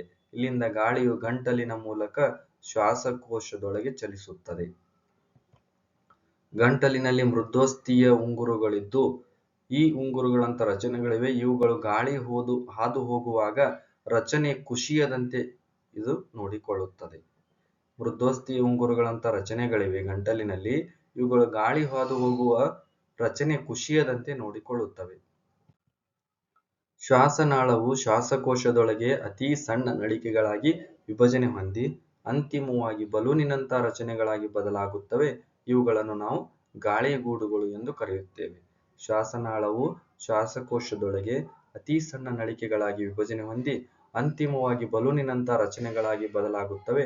ಅವುಗಳನ್ನು ಗಾಳಿಗೂಡುಗಳು ಎಂದು ಕರೆಯುತ್ತೇವೆ. ಈ ಗಾಳಿಗೂಡುಗಳು ಒಂದು ಮೇಲ್ಮೈಯನ್ನು ಒದಗಿಸುತ್ತವೆ. ಅಲ್ಲಿ ಅನಿಲಗಳ ವಿನಿಮಯ ನಡೆಯುತ್ತದೆ. ಗಾಳಿಗೂಡುಗಳು ಗೋಡೆಯ ವಿಶಾಲ ವ್ಯಾಪ್ತಿಯ ರಕ್ತನಾಳಗಳ ಜಾಲವನ್ನು ಹೊಂದಿದ್ದು ನಾವು ಗಾಳಿಯನ್ನು ಒಳತೆಗೆದುಕೊಂಡಾಗ ನಮ್ಮ ಪಕ್ಕೆಲುಬುಗಳು ಮೇಲಕ್ಕೆ ಏರುತ್ತವೆ ಮತ್ತು ಒಫೆಯ ಚಪ್ಪಟೆಗೊಳ್ಳುತ್ತದೆ ಮತ್ತು ಇದರ ಪರಿಣಾಮವಾಗಿ ಎದೆಗೂಡು ದೊಡ್ಡದಾಗುತ್ತದೆ. ಇದರಿಂದಾಗಿ ಗಾಳಿಯು ಶ್ವಾಸಕೋಶದೊಳಗೆ ಹೀರಲ್ಪಡುತ್ತದೆ ಮತ್ತು ಹಿಗ್ಗಿದ ಗಾಳಿಗೂಡುಗಳು ತುಂಬುತ್ತವೆ. ರಕ್ತವು ದೇಹದ ಇತರ ಭಾಗಗಳಿಂದ ಕಾರ್ಬನ್ ಡೈಆಕ್ಸೈಡ್ ಅನ್ನು ಗಾಳಿಗೂಡುಗಳಲ್ಲಿ ಬಿಡುಗಡೆ ಮಾಡಲು ತರುತ್ತದೆ ಮತ್ತು ಅಲ್ವಿಯೋಲಾರ್ ಗಾಳಿಯಲ್ಲಿರುವ ಆಕ್ಸಿಜನ್ ಅನ್ನು ಅಲ್ವಿಯೋಲಾರ್ ರಕ್ತನಾಳಗಳಲ್ಲಿರುವ ರಕ್ತವು ದೇಹದ ಎಲ್ಲಾ ಜೀವಕೋಶಗಳಿಗೆ ಸರಬರಾಜು ಮಾಡಲು ಪಡೆದುಕೊಳ್ಳುತ್ತದೆ. ಉಸಿರಾಟ ಚಕ್ರದ ಸಮಯದಲ್ಲಿ ಗಾಳಿಯನ್ನು ಒಳತೆಗೆದುಕೊಂಡು ಹೊರಬಿಡುವಾಗ ಶ್ವಾಸಕೋಶಗಳು ಯಾವಾಗಲೂ ಸ್ವಲ್ಪ ಪ್ರಮಾಣದ ಗಾಳಿಯನ್ನು ಉಳಿಸಿಕೊಂಡಿರುತ್ತವೆ. ಆದ್ದರಿಂದ ಆಕ್ಸಿಜನ್ ಅನ್ನು ಹೀರಿಕೊಳ್ಳಲು ಮತ್ತು ಕಾರ್ಬನ್ ಡೈಆಕ್ಸೈಡ್ ಅನ್ನು ಬಿಡುಗಡೆ ಮಾಡಲು ಸಾಕಷ್ಟು ಸಮಯ ಇರುತ್ತದೆ. ಪ್ರಾಣಿಗಳ ದೇಹದ ಗಾತ್ರವು ದೊಡ್ಡದಾಗಿದ್ದಾಗ ವಿಸರಣಾ ಒತ್ತಡ ಒಂದೇ ದೇಹದ ಎಲ್ಲಾ ಭಾಗಗಳಿಗೆ ಆಕ್ಸಿಜನ್ ಪೂರೈಸುವ ಜವಾಬ್ದಾರಿಯನ್ನು ನಿರ್ವಹಿಸಲಾರದು. ಬದಲಾಗಿ ಉಸಿರಾಟದ ವರ್ಣಕಗಳು ಶ್ವಾಸಕೋಶದಲ್ಲಿರುವ ಗಾಳಿಯಿಂದ ಆಕ್ಸಿಜನ್ ಅನ್ನು ಪಡೆಯುತ್ತವೆ ಮತ್ತು ಬಿಡುಗಡೆ ಮಾಡುವ ಮೊದಲು ಆಕ್ಸಿಜನ್ ಕೊರತೆ ಇರುವ ಅಂಗಾಂಶಗಳಿಗೆ ಕೊಂಡೊಯ್ಯುತ್ತವೆ. ಮನುಷ್ಯರಲ್ಲಿ ಹಿಮೋಗ್ಲೋಬಿನ್ ಉಸಿರಾಟದ ವರ್ಣಕವಾಗಿದ್ದು ಅದು ಆಕ್ಸಿಜನ್ ನೆಡೆಗೆ ಹೆಚ್ಚಿನ ಆಕರ್ಷಣೆಯನ್ನು ಹೊಂದಿದೆ. ಈ ವರ್ಣಕವು ಕೆಂಪು ರಕ್ತ ಕಣಗಳಲ್ಲಿರುತ್ತವೆ. ಆಕ್ಸಿಜನ್ಗಿಂತ ಕಾರ್ಬನ್ ಡೈಆಕ್ಸೈಡ್ ಹೆಚ್ಚಾಗಿ ನೀರಿನಲ್ಲಿ ಕರಗುತ್ತದೆ ಮತ್ತು ಬಹುತೇಕ ಇದರಿಂದಾಗಿ ನಮ್ಮ ರಕ್ತದಲ್ಲಿ ವಿಲೀನಗೊಂಡ ರೂಪದಲ್ಲಿ ಸಾಗಿಸಲ್ಪಡುತ್ತದೆ. ನೆನಪಿಡಿ, ಉಸಿರಾಟ ಕೋಶೀಯ ಉಸಿರಾಟದ ಮೊದಲ ಹಂತದಲ್ಲಿ ಗ್ಲೂಕೋಸ್ 6 ಅಣು ಕೋಶದ್ರವ್ಯದ ಪೈರುವೇಟ್ 3 ಅಣುಗಳಾಗಿ ವಿಭಜಿಸಲ್ಪಡುತ್ತವೆ. ವಿಧಗಳು: ವಾಯುವಿಕ ಮತ್ತು ಅವಾಯುವಿಕ. ವಾಯುವಿಕ ಆಕ್ಸಿಜನ್ ಉಪಸ್ಥಿತಿಯಲ್ಲಿ ನಡೆಯುತ್ತದೆ. ಅವಾಯುವಿಕ ಆಕ್ಸಿಜನ್ ಅನುಪಸ್ಥಿತಿಯಲ್ಲಿ ನಡೆಯುತ್ತದೆ. ವಾಯುವಿಕ ಮೈಟೊಕಾಂಡ್ರಿಯಾದಲ್ಲಿ ನಡೆಯುತ್ತದೆ. ಅವಾಯುವಿಕ ಯೀಸ್ಟ್ ಕೋಶಗಳಲ್ಲಿ ನಡೆಯುತ್ತದೆ. ವಾಯುವಿಕ ಹೆಚ್ಚು ಶಕ್ತಿ ಬಿಡುಗಡೆಯಾಗುತ್ತದೆ. ಅವಾಯುವಿಕ ಕಡಿಮೆ ಶಕ್ತಿ ಬಿಡುಗಡೆಯಾಗುತ್ತದೆ. ವಾಯುವಿಕ ಉಸಿರಾಟ ಅಂತಿಮ ಉತ್ಪನ್ನಗಳು ಕಾರ್ಬನ್ ಡೈಆಕ್ಸೈಡ್ ಮತ್ತು ನೀರು. ಅವಾಯುವಿಕ ಉಸಿರಾಟದ ಅಂತಿಮ ಉತ್ಪನ್ನಗಳು ಕಾರ್ಬನ್ ಡೈಆಕ್ಸೈಡ್ ಮತ್ತು ಎಥನಾಲ್. ಮನುಷ್ಯರಂಥ ಬಹುಕೋಶೀಯ ಜೀವಿಗಳು ಆಕ್ಸಿಜನ್ ಅವಶ್ಯಕತೆಯನ್ನು ಪೂರೈಸಲು ವಿಸರಣೆ ಸಾಕಾಗುವುದಿಲ್ಲ, ಏಕೆಂದರೆ ಜೀವಿಗಳಲ್ಲಿ ಎಲ್ಲಾ ಜೀವಕೋಶಗಳು ಸುತ್ತಲಿನ ಪರಿಸರದೊಂದಿಗೆ ಸಂಪರ್ಕದಲ್ಲಿರಲು ಸಾಧ್ಯವಿಲ್ಲ. ಸಸ್ಯಗಳು ಪತ್ರರಂಧ್ರಗಳ ಮೂಲಕ ಅನಿಲಗಳ ವಿನಿಮಯ ವಿಸ್ತರಣೆಯ ಮೂಲಕ ಕಾರ್ಬನ್ ಡೈಆಕ್ಸೈಡ್ ಮತ್ತು ಆಕ್ಸಿಜನ್ ವಿನಿಮಯಗೊಳ್ಳುತ್ತವೆ. ಗಾಳಿಯಲ್ಲಿರುವ ಆಕ್ಸಿಜನ್ ಪ್ರಮಾಣಕ್ಕೆ ಹೋಲಿಸಿದರೆ ನೀರಿನಲ್ಲಿ ಕರಗಿರುವ ಆಕ್ಸಿಜನ್ ಪ್ರಮಾಣ ಸಾಕಷ್ಟು ಕಡಿಮೆ ಇರುವುದರಿಂದ ಜಲಚರಗಳ ಉಸಿರಾಟದ ದರವು ನೆಲ ಜೀವಿಗಳಲ್ಲಿ ಕಂಡುಬರುವುದಕ್ಕಿಂತ ಸಾಕಷ್ಟು ವೇಗವಾಗಿರುತ್ತದೆ. ಮನುಷ್ಯನ ಮೂಗಿನ ಹೊಳೆಗಳಲ್ಲಿ ಸೂಕ್ಷ್ಮ ಕೂದಲುಗಳನ್ನು ಹೊಂದಿದ್ದು ಇದು ಸೋಸುವಿಕೆಗೆ ಕಾರಣವಾಗುತ್ತದೆ ಮತ್ತು ಲೋಳೆಯನ್ನು ಸ್ರವಿಸಲ್ಪಡುತ್ತದೆ.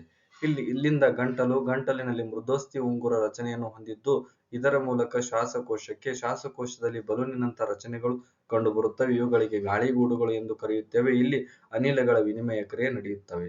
ರಕ್ತವು ದೇಹದ ಇತರ ಭಾಗಗಳಿಂದ ಕಾರ್ಬನ್ ಡೈಆಕ್ಸೈಡ್ ಗಾಳಿಗೂಡಿಗೆ ತರುತ್ತದೆ. ಅಲ್ವಿಯೋಲಾರ್ ಗಾಳಿಯಲ್ಲಿರುವ ಆಕ್ಸಿಜನ್ ಅನ್ನು ಅಲ್ವಿಯೋಲಾರ್ ರಕ್ತನಾಳಗಳಲ್ಲಿರುವ ರಕ್ತದ ದೇಹದ ಎಲ್ಲಾ ಜೀವಕೋಶಗಳಿಗೆ ಸರಬರಾಜು ಮಾಡಲು ಪಡೆದುಕೊಳ್ಳುತ್ತದೆ. ಸಾಗಾಣಿಕೆ. ಮನುಷ್ಯರಲ್ಲಿ ಸಾಗಾಣಿಕೆ ಚಟುವಟಿಕೆ 5.7 ನಿಮ್ಮ ಪ್ರದೇಶದಲ್ಲಿ ಆರೋಗ್ಯ ಕೇಂದ್ರಕ್ಕೆ ಭೇಟಿ ಕೊಡಿ ಮತ್ತು ಮನುಷ್ಯರ ಹಿಮೋಗ್ಲೋಬಿನ್ ಪ್ರಮಾಣ ಸಾಮಾನ್ಯ ವ್ಯಾಪ್ತಿ ಎಷ್ಟಿರುತ್ತದೆ ಎಂಬುದನ್ನು ಕಂಡುಕೊಳ್ಳಿ. ಮನುಷ್ಯರಲ್ಲಿ ಹಿಮೋಗ್ಲೋಬಿನ್ ಪ್ರಮಾಣ ಸಾಮಾನ್ಯ ವ್ಯಾಪ್ತಿ 13 ರಿಂದ 18 ಗ್ರಾಂ ಪರ್ ಡಿಎಲ್. ಇದು ಮಕ್ಕಳಿಗೆ ಮತ್ತು ವಯಸ್ಕ ಒಂದೇ ರೀತಿಯಾಗಿದೆಯೇ? ಇಲ್ಲ. ಮಕ್ಕಳಲ್ಲಿ ಹಿಮೋಗ್ಲೋಬಿನ್ ಪ್ರಮಾಣ ಸಾಮಾನ್ಯ 12.5. ವಯಸ್ಕರಲ್ಲಿ ಹಿಮೋಗ್ಲೋಬಿನ್ ಪ್ರಮಾಣ ಸಾಮಾನ್ಯ ವ್ಯಾಪ್ತಿ 17.5 ರಿಂದ 15.5. 17.5 ಪುರುಷ, 15.5 ಮಹಿಳೆ. ಪುರುಷ ಮತ್ತು ಮಹಿಳೆಯರ ಹಿಮೋಗ್ಲೋಬಿನ್ ಮಟ್ಟದಲ್ಲಿ ಏನಾದರೂ ವ್ಯತ್ಯಾಸವಿದೆಯೇ? ವ್ಯತ್ಯಾಸವಿದೆ. 17.5 ಪುರುಷ, 15.5 ಮಹಿಳೆ. ನಿಮ್ಮ ಪ್ರದೇಶ ಒಂದು ಪಶು ಆಸ್ಪತ್ರೆಗೆ ಭೇಟಿ ಕೊಡಿ. ಎಮ್ಮೆ ಅಥವಾ ದನಗಳಂತ ಪ್ರಾಣಿ ಹಿಮೋಗ್ಲೋಬಿನ್ ಪ್ರಮಾಣ ಸಾಮಾನ್ಯ ವ್ಯಾಪ್ತಿ ಎಷ್ಟಿರುತ್ತದೆ ಎಂಬುದನ್ನು ಕಂಡುಕೊಳ್ಳಿ. ಎಮ್ಮೆ ಅಥವಾ ದನಗಳ ಪ್ರಾಣಿಗಳ ಹಿಮೋಗ್ಲೋಬಿನ್ ಪ್ರಮಾಣ ಸಾಮಾನ್ಯ ವ್ಯಾಪ್ತಿ 10.4 ರಿಂದ 16.4. ಈ ಪ್ರಮಾಣವು ಕರುಗಳಲ್ಲಿ ಹೆಣ್ಣು ಮತ್ತು ಗಂಡು ಪ್ರಾಣಿಗಳಲ್ಲಿ ವಿಭಿನ್ನವಾಗಿರುತ್ತದೆಯೇ? ಹೌದು, ವಿಭಿನ್ನವಾಗಿರುತ್ತದೆ. ಮನುಷ್ಯರಲ್ಲಿ ಪುರುಷ ಮತ್ತು ಮಹಿಳೆಯರ ಹಾಗೂ ಪ್ರಾಣಿಗಳಲ್ಲಿ ಗಂಡು ಮತ್ತು ಹೆಣ್ಣುಗಳಲ್ಲಿ ಕಂಡುಬರುವ ಭಿನ್ನತೆಯನ್ನು ಹೋಲಿಸಿ ಏನಾದರೂ ಭಿನ್ನತೆ ಇದ್ದರೆ ಅದನ್ನು ಹೇಗೆ ವಿವರಿಸಬಹುದು? 13 ರಿಂದ 18 ಗ್ರಾಂ ಪರ್ ಡಿಎಲ್ ಪುರುಷ, 12 ರಿಂದ 16 ಗ್ರಾಂ ಪರ್ ಡಿಎಲ್ ಮಹಿಳೆ. 10.4 ರಿಂದ 16.4ಕ್ಕಿಂತ ಸ್ವಲ್ಪ ಕಡಿಮೆ ಎಮ್ಮೆ, 10.4 ರಿಂದ 16.4 ಕೋಣ. ಆನುವಂಶಿಕತೆ ಮತ್ತು ಜೀವಿಗಳ ಆರೋಗ್ಯದ ಆಧಾರದ ಮೇಲೆ ಬೇರೆ ಬೇರೆ ಜೀವಿಗಳಲ್ಲಿ ಬೇರೆ ಬೇರೆ ಪ್ರಮಾಣದ ಹಿಮೋಗ್ಲೋಬಿನ್ ಕಂಡುಬರುತ್ತದೆ. ರಕ್ತವು ಆಹಾರ, ಆಕ್ಸಿಜನ್ ಮತ್ತು ತ್ಯಾಜ್ಯ ವಸ್ತುಗಳನ್ನು ನಮ್ಮ ದೇಹದಲ್ಲಿ ಸಾಗಾಣಿಕೆ ಮಾಡುತ್ತದೆ ಎಂದು ಹಿಂದಿನ ಭಾಗಗಳಲ್ಲಿ ನಾವು ನೋಡಿದ್ದೇವೆ. ರಕ್ತ ಒಂದು ದ್ರವರೂಪಿ ಸಂಯೋಜಕ ಅಂಗಾಂಶವಾಗಿದೆ ಎಂಬುದನ್ನು 9ನೇ ತರಗತಿಯಲ್ಲಿ ನಾವು ಕಲಿತಿದ್ದೇವೆ. ರಕ್ತವು ಪ್ಲಾಸ್ಮಾ ಎಂಬ ದ್ರವ ಮಾಧ್ಯಮವನ್ನು ಹೊಂದಿದೆ. ಅದರಲ್ಲಿ ಜೀವಕೋಶಗಳು ನಿಲಂಬಿತ ಸ್ಥಿತಿಯಲ್ಲಿ ಇರುತ್ತವೆ. ಆಹಾರ, ಕಾರ್ಬನ್ ಡೈಆಕ್ಸೈಡ್ ಮತ್ತು ನೈಟ್ರೋಜನ್ ಯುಕ್ತ ತ್ಯಾಜ್ಯಗಳನ್ನು ಕರಗಿದ ರೂಪದಲ್ಲಿ ಪ್ಲಾಸ್ಮಾ ಸಾಗಿಸುತ್ತದೆ. ಆಕ್ಸಿಜನ್ ಕೆಂಪು ರಕ್ತ ಕಣಗಳಿಂದ ಸಾಗಿಸಲ್ಪಡುತ್ತದೆ. ಲವಣಗಳಂತಹ ಇತರ ಅನೇಕ ವಸ್ತುಗಳು ಕೂಡ ರಕ್ತದಿಂದ ಸಾಗಿಸಲ್ಪಡುತ್ತವೆ. ಆದ್ದರಿಂದ ನಮಗೆ ರಕ್ತವನ್ನು ದೇಹದಾದ್ಯಂತ ಹರಿಯುವಂತೆ ಮಾಡಲು ಒಂದು ಪಂಪ್ ಮಾಡುವ ಅಂಗ, ಎಲ್ಲಾ ಅಂಗಾಂಶಗಳನ್ನು ತಲುಪಲು ನಳಿಕೆಗಳು, ಒಂದೊಂದು ಜಾಲ ಮತ್ತು ಒಂದು ವೇಳೆ ಈ ಜಾಲವೇನಾದರೂ ಹಾನಿಗೊಂಡರೆ ದುರಸ್ತಿಗೊಳಿಸಬಹುದು ಎಂದು ಖಾತ್ರಿ ನೀಡುವ ಒಂದು ವ್ಯವಸ್ಥೆ ಅವಶ್ಯಕತೆ ಇದೆ. ಹೃದಯವು ಸ್ನಾಯುವಿನಿಂದಾದ ಒಂದು ಅಂಗವಾಗಿದ್ದು ನಮ್ಮ ಮುಷ್ಟಿಯಷ್ಟು ದೊಡ್ಡದಿದೆ. ಆಕ್ಸಿಜನ್ ಮತ್ತು ಕಾರ್ಬನ್ ಡೈಆಕ್ಸೈಡ್ ಎರಡನ್ನೂ ರಕ್ತದ ಮೂಲಕ ಸಾಗಾಣಿಕೆ ಮಾಡಬೇಕಿರುವುದರಿಂದ ಹೃದಯವು ಆಕ್ಸಿಜನ್ ಸಮೃದ್ಧ ರಕ್ತವನ್ನು ಕಾರ್ಬನ್ ಡೈಆಕ್ಸೈಡ್ ಯುಕ್ತ ರಕ್ತದೊಂದಿಗೆ ಮಿಶ್ರಣವಾಗದಂತೆ ತಡೆಯಲು ವಿಭಿನ್ನ ಕೋಣೆಗಳನ್ನು ಹೊಂದಿದೆ. ಕಾರ್ಬನ್ ಡೈಆಕ್ಸೈಡ್ ಅನ್ನು ತೆಗೆದುಹಾಕಲು ಕಾರ್ಬನ್ ಡೈಆಕ್ಸೈಡ್ ಸಮೃದ್ಧ ರಕ್ತವು ಶ್ವಾಸಕೋಶವನ್ನು ತಲುಪಬೇಕು ಮತ್ತು ಆಕ್ಸಿಜನ್ ಪೂರಿತ ರಕ್ತವನ್ನು ಶ್ವಾಸಕೋಶಗಳಿಂದ ಮರಳಿ ಹೃದಯಕ್ಕೆ ತರಬೇಕು. ಈ ಆಕ್ಸಿಜನ್ ಸಮೃದ್ಧ ರಕ್ತವನ್ನು ನಂತರ ದೇಹದ ಉಳಿದ ಭಾಗಗಳಿಗೆ ಪಂಪ್ ಮಾಡಲಾಗುತ್ತದೆ. ಈ ಪ್ರಕ್ರಿಯೆಯನ್ನು ನಾವು ಹಂತ ಹಂತವಾಗಿ ಅನುಸರಿಸಬೇಕು. ಆಕ್ಸಿಜನ್ ಸಮೃದ್ಧ ರಕ್ತವು ಶ್ವಾಸಕೋಶಗಳಿಂದ ತೆಳುವಾದ ಭಿತ್ತಿ ಇರುವ ಹೃದಯದ ಮೇಲಿನ ಕೋಣೆ ಎಡ ಹೃತ್ಕರ್ಣಕ್ಕೆ ಬರುತ್ತದೆ. ಈ ರಕ್ತವನ್ನು ಪಡೆದಾಗ ಎಡ ಹೃತ್ಕರ್ಣವು ಸಡಿಲಗೊಳ್ಳುತ್ತದೆ. ನಂತರ ಇದು ಸಂಕುಚಿಸುತ್ತದೆ. ಆಗ ಪಕ್ಕದ ಕೋಣೆ ಎಡ ಹೃತ್ಕಕ್ಷಿಗೆ ಹಿಗ್ಗುತ್ತದೆ. ಇದರಿಂದಾಗಿ ರಕ್ತವು ಇದಕ್ಕೆ ವರ್ಗಾವಣೆಗೊಳ್ಳುತ್ತದೆ. ಯಾವಾಗ ಸ್ನಾಯುವಿನಿಂದಾದ ಎಡ ಹೃತ್ಕಕ್ಷಿಯು ಸಂಕುಚಿಸುತ್ತದೆಯೋ ರಕ್ತವು ದೇಹದೊಳಗೆ ಪಂಪ್ ಮಾಡಲ್ಪಡುತ್ತದೆ. ಬಲಭಾಗದ ಬಲ ಹೃತ್ಕರ್ಣವು ಹಿಗ್ಗಿದಾಗ ಬಲಭಾಗದ ಮೇಲಿನ ಕೋಣೆ ಬಲ ಹೃತ್ಕರ್ಣವು ಹಿಗ್ಗಿದಾಗ ಆಕ್ಸಿಜನ್ ರಹಿತ ರಕ್ತವು ದೇಹದಿಂದ ಅದಕ್ಕೆ ಬರುತ್ತದೆ. ಬಲ ಹೃತ್ಕರ್ಣವು ಹಿಗ್ಗಿದಾಗ ಆಕ್ಸಿಜನ್ ರಹಿತ ರಕ್ತವು ದೇಹದಿಂದ ಅದಕ್ಕೆ ಬರುತ್ತದೆ. ಬಲ ಹೃತ್ಕರ್ಣವು ಸಂಕೋಚಿಸಿದಂತೆ ಅದಕ್ಕನುಗುಣವಾಗಿ ಕೆಳಗಿನ ಬಲ ಹೃತ್ಕಕ್ಷಿಯು ಹಿಗ್ಗುತ್ತದೆ. ಇದು ಬಲ ಹೃತ್ಕಕ್ಷಿ ರಕ್ತವನ್ನು ವರ್ಗಾಯಿಸುತ್ತದೆ. ಅದು ಈ ರಕ್ತವನ್ನು ಆಕ್ಸಿಜನ್ ಪೂರಿತಗೊಳಿಸಲು ಶ್ವಾಸಕೋಶಗಳಿಗೆ ಪಂಪ್ ಮಾಡಲಾಗುತ್ತದೆ. ಹೃತ್ಕಕ್ಷಿಗಳು ರಕ್ತವನ್ನು ಹಲವಾರು ಅಂಗಗಳಿಗೆ ಪಂಪ್ ಮಾಡಬೇಕಿರುವುದರಿಂದ ಅವು ಹೃತ್ಕರ್ಣಗಳಿಂದ ದಪ್ಪವಾದ ಸ್ನಾಯುವಿನ ಭಿತ್ತಿಗಳನ್ನು ಹೊಂದಿವೆ. ಹೃತ್ಕರ್ಣಗಳು ಅಥವಾ ಹೃತ್ಕಕ್ಷಿಗಳು ಸಂಕೋಚಿಸಿದಾಗ ರಕ್ತವು ಹಿಮ್ಮುಖವಾಗಿ ಹರಿಯದಂತೆ ಕವಾಟಗಳು ನಿಯಂತ್ರಿಸುತ್ತವೆ. ಶ್ವಾಸಕೋಶಗಳಲ್ಲಿ ಆಕ್ಸಿಜನ್ ರಕ್ತವನ್ನು ಪ್ರವೇಶಿಸುತ್ತದೆ. ಹೃದಯದ ಬಲಭಾಗ ಮತ್ತು ಎಡಭಾಗ ಪ್ರತ್ಯೇಕವಾಗಿರುವುದು ಆಕ್ಸಿಜನ್ ಯುಕ್ತ ರಕ್ತ ಮತ್ತು ಆಕ್ಸಿಜನ್ ರಹಿತ ರಕ್ತ ಮಿಶ್ರಣವಾಗದಂತೆ ಇರಿಸಲು ಸಹಾಯವಾಗಿದೆ.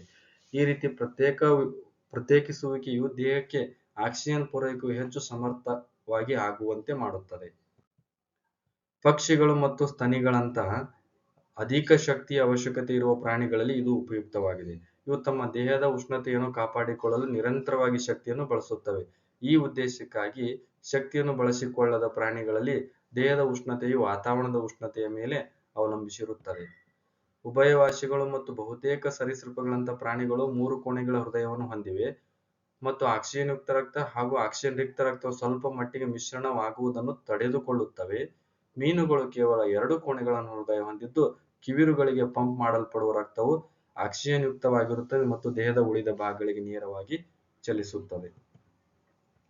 ಹೀಗೆ ಮೀನಿನ ದೇಹದಲ್ಲಿ ರಕ್ತವು ಒಂದು ಬಾರಿ ಪರಿಚಲಿಸಲು ಕೇವಲ ಒಮ್ಮೆ ಮಾತ್ರ ಹೃದಯವನ್ನು ಹಾದು ಹೋಗುತ್ತದೆ. ಆದರೆ ಇತರ ಕಶೇರುಕಗಳಲ್ಲಿ ಮನುಷ್ಯರಲ್ಲಿ ರಕ್ತವು ಪ್ರತಿಯೊಂದು ಪರಿಚಲನೆಗೆ 2 ಬಾರಿ ಹೃದಯವನ್ನು ಹಾದು ಹೋಗುತ್ತದೆ. ಇದನ್ನು ನಾವು ಇಮ್ಮಡಿ ಪರಿಚಲನೆ ಎಂದು ಕರೆಯುತ್ತೇವೆ. ರಕ್ತವು ಪ್ರತಿಯೊಂದು ಪರಿಚಲನೆಗೆ 2 ಬಾರಿ ಹೃದಯವನ್ನು ಹಾದು ಹೋಗುತ್ತದೆ. ಇದನ್ನು ನಾವು ಇಮ್ಮಡಿ ಪರಿಚಲನೆ ಎಂದು ಕರೆಯುತ್ತೇವೆ. ನಾಳಗಳು, ರಕ್ತನಾಳಗಳು. ಅಪಧಮನಿಗಳು ಒಂದು ವಿಧದ ನಾಳಗಳು. ಅವು ರಕ್ತವನ್ನು ಹೃದಯದಿಂದ ದೇಹದ ವಿವಿಧ ಅಂಗಗಳಿಗೆ ಕೊಂಡೊಯ್ಯುತ್ತವೆ. ರಕ್ತವನ್ನು ಹೃದಯದಿಂದ ದೇಹದ ವಿವಿಧ ಅಂಗಗಳಿಗೆ ಕೊಂಡೊಯ್ಯುತ್ತವೆ. ಇವು ಅಪಧಮನಿಗಳು.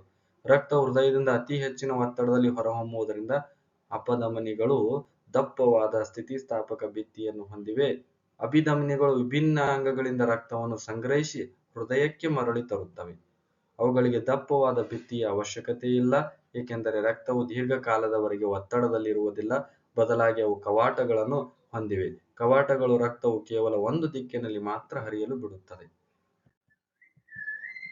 ಅಪಧಮನಿಯು ಒಂದು ಅಂಗವನ್ನು ಅಥವಾ ಅಂಗಾಂಶವನ್ನು ತಲುಪಿದ ನಂತರ ರಕ್ತವನ್ನು ಪ್ರತಿಯೊಂದು ಜೀವಕೋಶದ ಸಂಪರ್ಕಕ್ಕೆ ತರಲು ಸಣ್ಣ ಸಣ್ಣ ನಾಳಗಳಾಗಿ ವಿಭಜಿಸುತ್ತದೆ. ಅತ್ಯಂತ ಸಣ್ಣ ನಾಳಗಳು ಒಂದು ಜೀವಕೋಶದಷ್ಟು ದಪ್ಪ ಭಿತ್ತಿಯನ್ನು ಹೊಂದಿದ್ದು ಅದನ್ನು ಲೋಮನಾಳ ಎಂದು ಕರೆಯುತ್ತಾರೆ. ರಕ್ತ ಮತ್ತು ಸುತ್ತಲಿನ ಜೀವಕೋಶಗಳ ಮಧ್ಯೆ ವಸ್ತುಗಳ ವಿನಿಮಯವು ಈ ತೆಳುವಾದ ಭಿತ್ತಿಯ ಮೂಲಕ ನಡೆಯುತ್ತದೆ. ನಂತರ ಲೋಮನಾಳಗಳು ಒಟ್ಟಿಗೆ ಸೇರಿ ಅಭಿಧಮನಿಗಳನ್ನು ಉಂಟು ಮಾಡುತ್ತವೆ. ಅವು ರಕ್ತವನ್ನು ಅಂಗ ಅಥವಾ ಅಂಗಾಂಶದಿಂದ ಹೊರಗೆ ಸಾಗಿಸುತ್ತವೆ. ಕಿರುತಟ್ಟೆಗಳ ನಿರ್ವಹಣೆ. ಒಂದು ವೇಳೆ ಈ ನಾಳ ವ್ಯವಸ್ಥೆಯಲ್ಲಿ ಸೋರಿಕೆ ಉಂಟಾದರೆ ಏನಾಗುತ್ತದೆ? ನಾವು ಗಾಯಗೊಂಡು ರಕ್ತಸ್ರಾವವಾಗುತ್ತಿರುವ ಪರಿಸ್ಥಿತಿಗಳ ಬಗ್ಗೆ ಯೋಚಿಸಿ. ಸ್ವಾಭಾವಿಕವಾಗಿಯೇ ಈ ವ್ಯವಸ್ಥೆಯಿಂದ ನಷ್ಟವಾಗುತ್ತಿರುವ ರಕ್ತವನ್ನು ಕಡಿಮೆಗೊಳಿಸಬೇಕು. ಇದರ ಜೊತೆಗೆ ಸೋರಿಕೆಯು ಒತ್ತಡ ನಷ್ಟವಾಗಲು ಕಾರಣವಾಗಿ ಪಂಪಿಂಗ್ ವ್ಯವಸ್ಥೆಯ ಸಾಮರ್ಥ್ಯವನ್ನು ಕಡಿಮೆಗೊಳಿಸುತ್ತದೆ. ಇದನ್ನು ತಪ್ಪಿಸಲು ರಕ್ತವು ಕಿರುತಟ್ಟೆಗಳನ್ನು ಹೊಂದಿದೆ.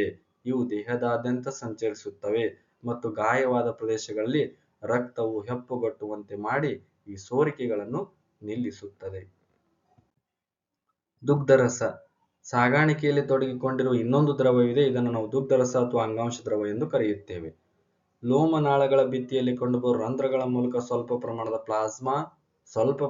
ಪ್ಲಾಸ್ಮಾ, ಪ್ರೋಟೀನ್ಗಳು ಮತ್ತು ರಕ್ತ ಜೀವಕೋಶಗಳು ಅಂಗಾಂಶಗಳಲ್ಲಿನ ಅಂತರ್ಕೋಶೀಯ ಅವಕಾಶದೊಳಗೆ ಪ್ರವೇಶಿಸಿ ಅಂಗಾಂಶ ದ್ರವ ಅಥವಾ ದುಗ್ಧರಸವನ್ನು ಉಂಟುಮಾಡುತ್ತವೆ. ಇದು ರಕ್ತದಲ್ಲಿನ ಪ್ಲಾಸ್ಮಾದಂತೆಯೇ ಇರುತ್ತದೆ, ಆದರೆ ಬಣ್ಣರಹಿತವಾಗಿದ್ದು ಕಡಿಮೆ ಪ್ರೋಟೀನ್ ಅನ್ನು ಹೊಂದಿರುತ್ತದೆ.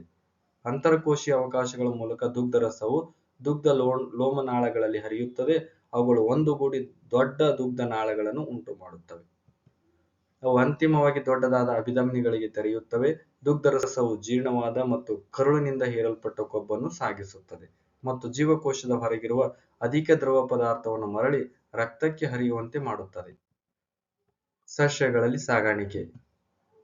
ಸಸ್ಯಗಳು ಕಾರ್ಬನ್ ಡೈಆಕ್ಸೈಡ್ ನಂತಹ ಸರಳ ಸಂಯುಕ್ತಗಳನ್ನು ಹೇಗೆ ಒಳತೆಗೆದುಕೊಂಡು ಕ್ಲೋರೋಫಿಲ್ ಹೊಂದಿರುವ ಎಲೆಗಳಂಥ ಅಂಗಗಳಲ್ಲಿ ದ್ಯುತಿಸಂಶ್ಲೇಷಣೆ ಶಕ್ತಿಯನ್ನು ಸಂಗ್ರಹಿಸುತ್ತವೆ ಎಂಬುದನ್ನು ಈ ಮೊದಲೇ ಚರ್ಚಿಸಿದ್ದೇವೆ. ಸಸ್ಯಗಳ ದೇಹ ನಿರ್ಮಾಣಕ್ಕೆ ಅಗತ್ಯವಾದ ಇತರ ಕಚ್ಚಾ ವಸ್ತುಗಳನ್ನು ಕೂಡ ಪ್ರತ್ಯೇಕವಾಗಿ ತೆಗೆದುಕೊಳ್ಳಬೇಕಾಗುತ್ತದೆ. ಸಸ್ಯಗಳಿಗೆ ಮಣ್ಣು, ನೈಟ್ರೋಜನ್, ಫಾಸ್ಫರಸ್ ಮತ್ತು ಇತರ ಖನಿಜಗಳಂಥ ಕಚ್ಚಾ ವಸ್ತುಗಳ ಹತ್ತಿರದ ಮತ್ತು ಶ್ರೀಮಂತ ಆಕರವಾಗಿದೆ. ಆದ್ದರಿಂದ ಈ ವಸ್ತುಗಳ ಹೀರುವಿಕೆಯು ಮಣ್ಣಿನೊಂದಿಗೆ ಸಂಪರ್ಕದಲ್ಲಿರುವ ಭಾಗವಾದ ಬೇರಿನ ಮೂಲಕ ನಡೆಯುತ್ತದೆ. ಮಣ್ಣಿನೊಂದಿಗೆ ಸಂಪರ್ಕದಲ್ಲಿರುವ ಅಂಗಗಳು ಮತ್ತು ಕ್ಲೋರೋಫಿಲ್ ಹೊಂದಿರುವ ಅಂಗಗಳ ನಡುವಿನ ಅಂತರವು ಕಡಿಮೆ ಇದ್ದರೆ ಶಕ್ತಿ ಮತ್ತು ಕಚ್ಚಾ ವಸ್ತುಗಳು ಸಸ್ಯದೇಹದ ಎಲ್ಲಾ ಭಾಗಗಳಿಗೆ ಸುಲಭವಾಗಿ ವಿಸರಣೆಗೊಳ್ಳುತ್ತವೆ. ಈ ಎರಡೂ ಮಾರ್ಗಗಳು ಸ್ವತಂತ್ರವಾಗಿ ಸಂಘಟಿಸಿದ ಸಾಗಾಣಿಕೆ ಕೊಳವೆಗಳಂತೆ ನಿರ್ಮಿಸಲ್ಪಟ್ಟಿವೆ. ಮೊದಲನೆಯದು ಕ್ಸೈಲಮ್ ಮಣ್ಣಿನಿಂದ ಪಡೆದ ನೀರು ಮತ್ತು ಲವಣಗಳನ್ನು ಸಾಗಿಸುತ್ತದೆ. ಇನ್ನೊಂದು ಫ್ಲೋಯಂ ಎಲೆಗಳಲ್ಲಿ ಸಂಶ್ಲೇಷಿಸಲ್ಪಟ್ಟ ದ್ಯುತಿಸಂಶ್ಲೇಷಣೆಯ ಉತ್ಪನ್ನಗಳನ್ನು ಸಸ್ಯದ ಉಳಿದ ಭಾಗಗಳಿಗೆ ಸಾಗಿಸುತ್ತದೆ. ನೀರಿನ ಸಾಗಾಣಿಕೆ.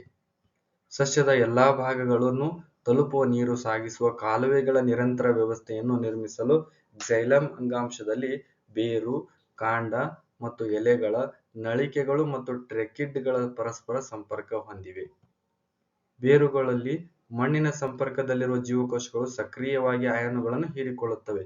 ಇದು ಬೇರು ಮತ್ತು ಮಣ್ಣಿನ ನಡುವೆ ಈ ಅಯಾನುಗಳ ಸಾರತೆಯಲ್ಲಿ ವ್ಯತ್ಯಾಸ ಉಂಟುಮಾಡುತ್ತದೆ. ಈ ವ್ಯತ್ಯಾಸವನ್ನು ನಿವಾರಿಸಲು ಮಣ್ಣಿನಿಂದ ಬೇರುಗಳಿಗೆ ನೀರು ಚಲಿಸುತ್ತದೆ. ಅಲ್ಲಿ ಬೇರುಗಳು ಕ್ಸೈಲಮ್ನೊಳಗೆ ನೀರಿನ ಸ್ಥಿರವಾದ ಚಲನೆಯು ನೀರಿನ ಒಂದು ಸ್ತಂಭವನ್ನು ಉಂಟುಮಾಡಿ ಅದು ನೀರನ್ನು ನಿರಂತರವಾಗಿ ಮೇಲಕ್ಕೆ ತಳ್ಳುತ್ತಿರುತ್ತದೆ. ಆದರೂ ಸಸ್ಯಗಳಲ್ಲಿ ನಾವು ನೋಡುವಂತೆ ಅತ್ಯಂತ ಎತ್ತರಕ್ಕೆ ನೀರನ್ನು ಚಲಿಸುವಂತೆ ಮಾಡಲು ಈ ಒತ್ತಡವೊಂದಕ್ಕೆ ಆಗುವುದಿಲ್ಲ. ಕ್ಸೈಲಮ್ನೊಳಗಿನ ನೀರನ್ನು ಸಸ್ಯ ದೇಹದ ಅತ್ಯಂತ ಎತ್ತರದ ಭಾಗಗಳಿಗೆ ಮೇಲಕ್ಕೆ ಹರಿಸಲು ಸಸ್ಯಗಳು ಇನ್ನೊಂದು ತಂತ್ರವನ್ನು ಬಳಸುತ್ತವೆ. ಹೆಚ್ಚು ಕಡಿಮೆ ಒಂದೇ ಗಾತ್ರವಿರುವ ಮತ್ತು ಒಂದೇ ಪ್ರಮಾಣದ ಮಣ್ಣನ್ನು ಹೊಂದಿರುವ ಎರಡು ಸಣ್ಣ ಕುಂಡಗಳನ್ನು ತೆಗೆದುಕೊಳ್ಳಿ. ಒಂದು ಕುಂಡವು ಸಸ್ಯವೊಂದನ್ನು ಹೊಂದಿರಬೇಕು. ಸಸ್ಯದಷ್ಟೇ ಉದ್ದದ ಕೋಲನ್ನು ಇನ್ನೊಂದು ಕುಂಡದಲ್ಲಿಡಿ. ಆವಿಕರಣದಿಂದ ತೇವಾಂಶ ಕಡಿಮೆಯಾಗದಂತೆ ಎರಡೂ ಕುಂಡದಲ್ಲಿನ ಮಣ್ಣನ್ನು ಪಾಲಿಥೀನ್ ಹಾಳೆಗಳಿಂದ ಮುಚ್ಚಿರಿ. ಸಸ್ಯವಿರುವ ಮತ್ತು ಕೋಲು ಇರುವ ಎರಡೂ ಕುಂಡಗಳನ್ನು ಪಾಲಿಥೀನ್ ಹಾಳೆಗಳಿಂದ ಸಂಪೂರ್ಣವಾಗಿ ಮುಚ್ಚಿ ಅರ್ಧ ಗಂಟೆಗಳ ಕಾಲ ಬಿಸಿಲಿನಲ್ಲಿ ಇಡಿ. ಎರಡೂ ಪ್ರಕರಣಗಳಲ್ಲಿ ಏನಾದರೂ ವ್ಯತ್ಯಾಸ ನೋಡಿದ್ದೀರಾ? ಪಾಲಿಥೀನ್ ಹಾಳೆಗಳಿಂದ ಸಂಪೂರ್ಣವಾಗಿ ಮುಚ್ಚಲ್ಪಟ್ಟಿರುವ ಮೊದಲನೇ ಕುಂಡದ ಸಸ್ಯದ ಪಾಲಿಥೀನ್ ಹಾಳೆಗಳು ಒಳಭಾಗದಲ್ಲಿ ನೀರಿನ ಹನಿಗಳಿಂದ ಒದ್ದೆಯಾಗಿರುವುದನ್ನು ಗಮನಿಸಬಹುದು. ಸಸ್ಯದಷ್ಟೇ ಉದ್ದದ ಕೋಲು ಇರುವ ಇನ್ನೊಂದು ಕುಂಡದಲ್ಲಿ ಯಾವುದೇ ಬದಲಾವಣೆ ಕಂಡುಬರುವುದಿಲ್ಲ. ಮೊದಲನೇ ಕುಂಡದ ಸಸ್ಯದ ಪಾಲಿಥೀನ್ ಹಾಳೆಗಳ ಒಳಭಾಗದಲ್ಲಿ ನೀರಿನ ಹನಿಗಳಿಂದ ಒದ್ದೆಯಾಗಲು ಕಾರಣ ಬಾಷ್ಪ ವಿಸರ್ಜನೆ ಕ್ರಿಯೆಯಾಗಿದೆ. ಸಸ್ಯಗಳಲ್ಲಿ ಹೆಚ್ಚಾದ ನೀರನ್ನು ಸಸ್ಯದ ಭಾಗಗಳಿಂದ ಆವಿಯ ರೂಪದಲ್ಲಿ ಹೊರಹಾಕುವ ಕ್ರಿಯೆಗೆ ಬಾಷ್ಪ ವಿಸರ್ಜನೆ ಎನ್ನುವರು. ಸಸ್ಯವು ಸಾಕಷ್ಟು ನೀರಿನ ಪೂರೈಕೆಯನ್ನು ಹೊಂದಿದ್ದರೆ ಪತ್ರರಂಧ್ರಗಳ ಮೂಲಕ ನಷ್ಟವಾದ ನೀರು ಎಲೆಗಳಲ್ಲಿ ಕ್ಸೈಲಮ್ ನಳಿಕೆಗಳ ಮೂಲಕ ಮರುಪೂರೈಕೆಯಾಗುತ್ತದೆ. ವಾಸ್ತವವಾಗಿ ಎಲೆಗಳ ಜೀವಕೋಶದಿಂದ ಆವಿಯಾಗುವ ನೀರಿನ ಅಣುಗಳ ಶೋಷಣೆಯನ್ನು ಉಂಟುಮಾಡುತ್ತವೆ. ಇದು ಬೇರುಗಳ ಕ್ಸೈಲಮ್ ಕೋಶಗಳಿಂದ ನೀರನ್ನು ಎಳೆದುಕೊಳ್ಳುತ್ತದೆ. ಗಾಳಿಗೆ ತೆರೆದ ಸಸ್ಯದ ಭಾಗಗಳಿಂದ ಆವಿಯ ರೂಪದಲ್ಲಿ ನೀರು ನಷ್ಟವಾಗುವುದನ್ನು ಬಾಷ್ಪ ವಿಸರ್ಜನೆ ಎನ್ನುವರು. ಹೀಗೆ ಬಾಷ್ಪ ವಿಸರ್ಜನೆಯು ಬೇರಿನಿಂದ ಎಲೆಗಳಿಗೆ ನೀರು ಮತ್ತು ಅದರಲ್ಲಿ ಕರಗಿರುವ ಲವಣಗಳು ಹೀರುವಿಕೆ ಮತ್ತು ಮೇಲ್ಮುಖ ಚಲನೆಗೆ ಸಹಾಯ ಮಾಡುತ್ತದೆ. ತಾಪದ ನಿಯಂತ್ರಣದಲ್ಲೂ ಇದು ನೆರವಾಗುತ್ತದೆ. ನೀರಿನ ಸಾಗಾಣಿಕೆಯಲ್ಲಿ ಬೇರಿನ ಒತ್ತಡ ಪರಿಣಾಮವು ರಾತ್ರಿ ಸಮಯದಲ್ಲಿ ಅತ್ಯಂತ ಮಹತ್ವದ್ದಾಗಿದೆ. ಬೆಳಗಿನ ಸಮಯದಲ್ಲಿ ಪತ್ರರಂಧ್ರಗಳು ತೆರೆದಿದ್ದಾಗ ಬಾಷ್ಪ ವಿಸರ್ಜನೆ ಸೆಳೆತವು ಕ್ಸೈಲಮ್ನಲ್ಲಿ ನೀರಿನ ಚಲನೆ ಪ್ರಮುಖ ಚಾಲಕ ಶಕ್ತಿಯಾಗುತ್ತದೆ. ಆಹಾರ ಮತ್ತು ಇತರ ವಸ್ತುಗಳ ಸಾಗಾಣಿಕೆ. ಇಲ್ಲಿಯವರೆಗೆ ನಾವು ಸಸ್ಯಗಳ ನೀರು ಮತ್ತು ಖನಿಜಗಳ ಸಾಗಾಣಿಕೆ ಬಗ್ಗೆ ಚರ್ಚಿಸಿದ್ದೇವೆ. ಈಗ ಎಲೆಗಳಿಂದ ಸಸ್ಯದ ಉಳಿದ ಭಾಗಗಳಿಗೆ ಚಯಾಪಚಯ ಕ್ರಿಯೆಗಳ, ವಿಶೇಷವಾಗಿ ದ್ಯುತಿಸಂಶ್ಲೇಷಣೆಯ ಉತ್ಪನ್ನಗಳು ಹೇಗೆ ಸಾಗಾಣಿಕೆಯಾಗುತ್ತವೆ ಎಂಬುದನ್ನು ನೋಡೋಣ. ವಿಲೀನಗೊಳ್ಳಬಲ್ಲ ದ್ಯುತಿಸಂಶ್ಲೇಷಣೆಯ ಉತ್ಪನ್ನಗಳ ಸಾಗಾಣಿಕೆಯನ್ನು ವಸ್ತು ಸ್ಥಾನಾಂತರಣ ಎಂದು ಕರೆಯುತ್ತಾರೆ. ಇದು ವಾಹಕ ಅಂಗಾಂಶದ ಫ್ಲೋಯಂ ಭಾಗದಲ್ಲಿ ಜರುಗುತ್ತದೆ. ದ್ಯುತಿಸಂಶ್ಲೇಷಣೆಯ ಉತ್ಪನ್ನಗಳ ಜೊತೆಗೆ ಅಮೈನೋ ಆಮ್ಲಗಳು ಮತ್ತು ಇತರ ವಸ್ತುಗಳನ್ನು ಫ್ಲೋಯಂ ಸಾಗಿಸುತ್ತದೆ. ಈ ವಸ್ತುಗಳು ವಿಶೇಷವಾಗಿ ಬೇರುಗಳು, ಹಣ್ಣುಗಳು ಮತ್ತು ಬೀಜಗಳಂತಹ ಸಂಗ್ರಹಣಾ ಅಂಗಗಳಿಗೆ ಮತ್ತು ಬೆಳೆಯುತ್ತಿರುವ ಅಂಗಗಳಿಗೆ ಪೂರೈಸಲ್ಪಡುತ್ತದೆ.